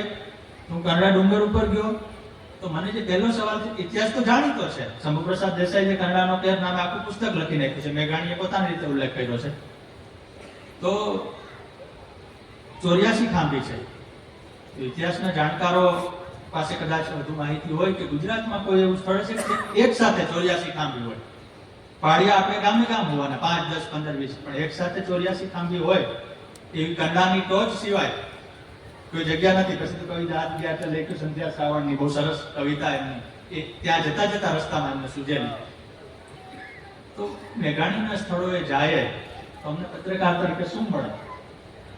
જમીન ઉપર રહેવા, કે તમારું અખબારમાં નામ છપાય, તમને કોઈ તંત્રી કહીને બોલાવે, તમને સ્ટેજ ઉપર બેહાડે, તમને ચીફ ગેસ્ટ તરીકે ટીવીમાં બોલાવે, ત્યાં બોલાવે નહીં. મેઘાણીએ કહ્યું છે એવું કરવું હોય તો ધૂળ આંકવાની પણ તૈયારી રાખવી પડે. મેઘાણીને કાક ઊંટ ઉપર બેસીને જતા. મેઘાણી તો ઘોડેસવાર બહુ સારા હતા, સારી ઘોડેસવારી કરીને જાણતા હતા. પણ સૌરાષ્ટ્રમાં ફરવા જતા હતા તો આ ચારણ કન્યામાં ગયા તો બે ત્યાં ઊંટ હતું. કહ્યું કે નેસમાં ઊંટનું ચલણ વધારે છે આજે પણ. ઊંટનું નામ રાખ્યું સલૂન. અને મેઘાણીએ લખ્યું છે કે અમે અમારા સલૂન ઉપર ત્રાસ ગુજારતા હતા. એટલે સામ્યતા એ છે કે એને 3 જણા બેસાડ્યા હતા. ઊંટ ઉપર બેસે અમે 3 જણા બેસીને. કારણ કે જેમ અમારે કોઈ સ્થાનિક ભૌમ્યની જરૂર પડે કે ભાઈ આપણે બગુસરા પાસે માવજીન જેવા ગામમાં ફલાણા ભાઈને શોધવાના છે, તો તમે જાણતા હો તો અમારી સાથે આવો. મેઘાણીને સ્થાનિક માણસની જરૂર પડતી હતી. તો એ પણ સ્થાનિકને લઈ, એટલે મેઘાણી શા માટે, મને તો જે એનું કારણ મળ્યું એને લોકોને વચ્ચે રહીને જ કામ કર્યું. તમારી જે ભાષા હોય બોલો. જેમ શરૂઆતમાં કીધું પેલો ચારણ એવો 4 કલાક વાત કરી, પછી એને એક દુહો કીધો તો એને એક દુહો નોંધી લીધો. ભાઈ મારા માટે આટલો દુહો કામનો છે. અને ભીખુદાન ગઢવી તો જે વારંવાર ઉદાહરણ આપે છે કે ભાઈ કોઈ એને એમ કહે કે ત્યાં અપમાન કરશે તો કે અપમાન કેવું કરે એ સાંભળવું મારે જવું છે. પણ બહાર પત્રકાર કે લેખક જો મારે કહેવાવું હોય તો મારું કામ છે કે હું ત્યાં જાઉં. એટલે મેઘાણી આજે 80 વર્ષે નથી બોલાતા. એટલે મેં છેલ્લા એકનું જે આટલું માર્ચે છાપ્યું શીર્ષક જ રાખ્યું 80 વર્ષે કેમ નથી બોલાતા. પાકિસ્તાનમાં મેઘાણી કથા થઈ કરાચીમાં, ચમનલાલ બારૈયા, બરાબર છે. પાકિસ્તાનમાં મેઘાણીની કથા કરે છે અને અહીંથી પુસ્તકો મગાવે છે, ગુજરાત પ્રકાશ જે મોકલતા હોય. એટલે મેઘાણી આ રીતે અમર છે અને અમારા પત્રકારત્વમાં તો પત્રકારત્વ લેખનમાં સુરાપુરા છે. પ્રણામ. અને પાશ્ચાત્ય ભૂમિમાં રહીને કામ કરતા ભરતભાઈ, શ્રીમંત કાકા અને બધા એમને પણ વંદના કરું છું. અને છેલ્લો એક બંધ ગાયેલો અડધી મિનિટ નહીં થાય કે કોણ મને કેનારો છે કે મરી ગયો મેઘાણી, પણ હાલ બતાવું આજ બગસરે કે તો વિધવાણી. કઈક કવિ ગાયક ને કંઠે ઈ મોજુ રહ્યો છે અમારી, આજે અમર લોક થી આવી અમારા શાયર મેઘાણી, આજે અમર લોક થી આવી અમારા શાયર મેઘાણી. જય શ્રી રામ.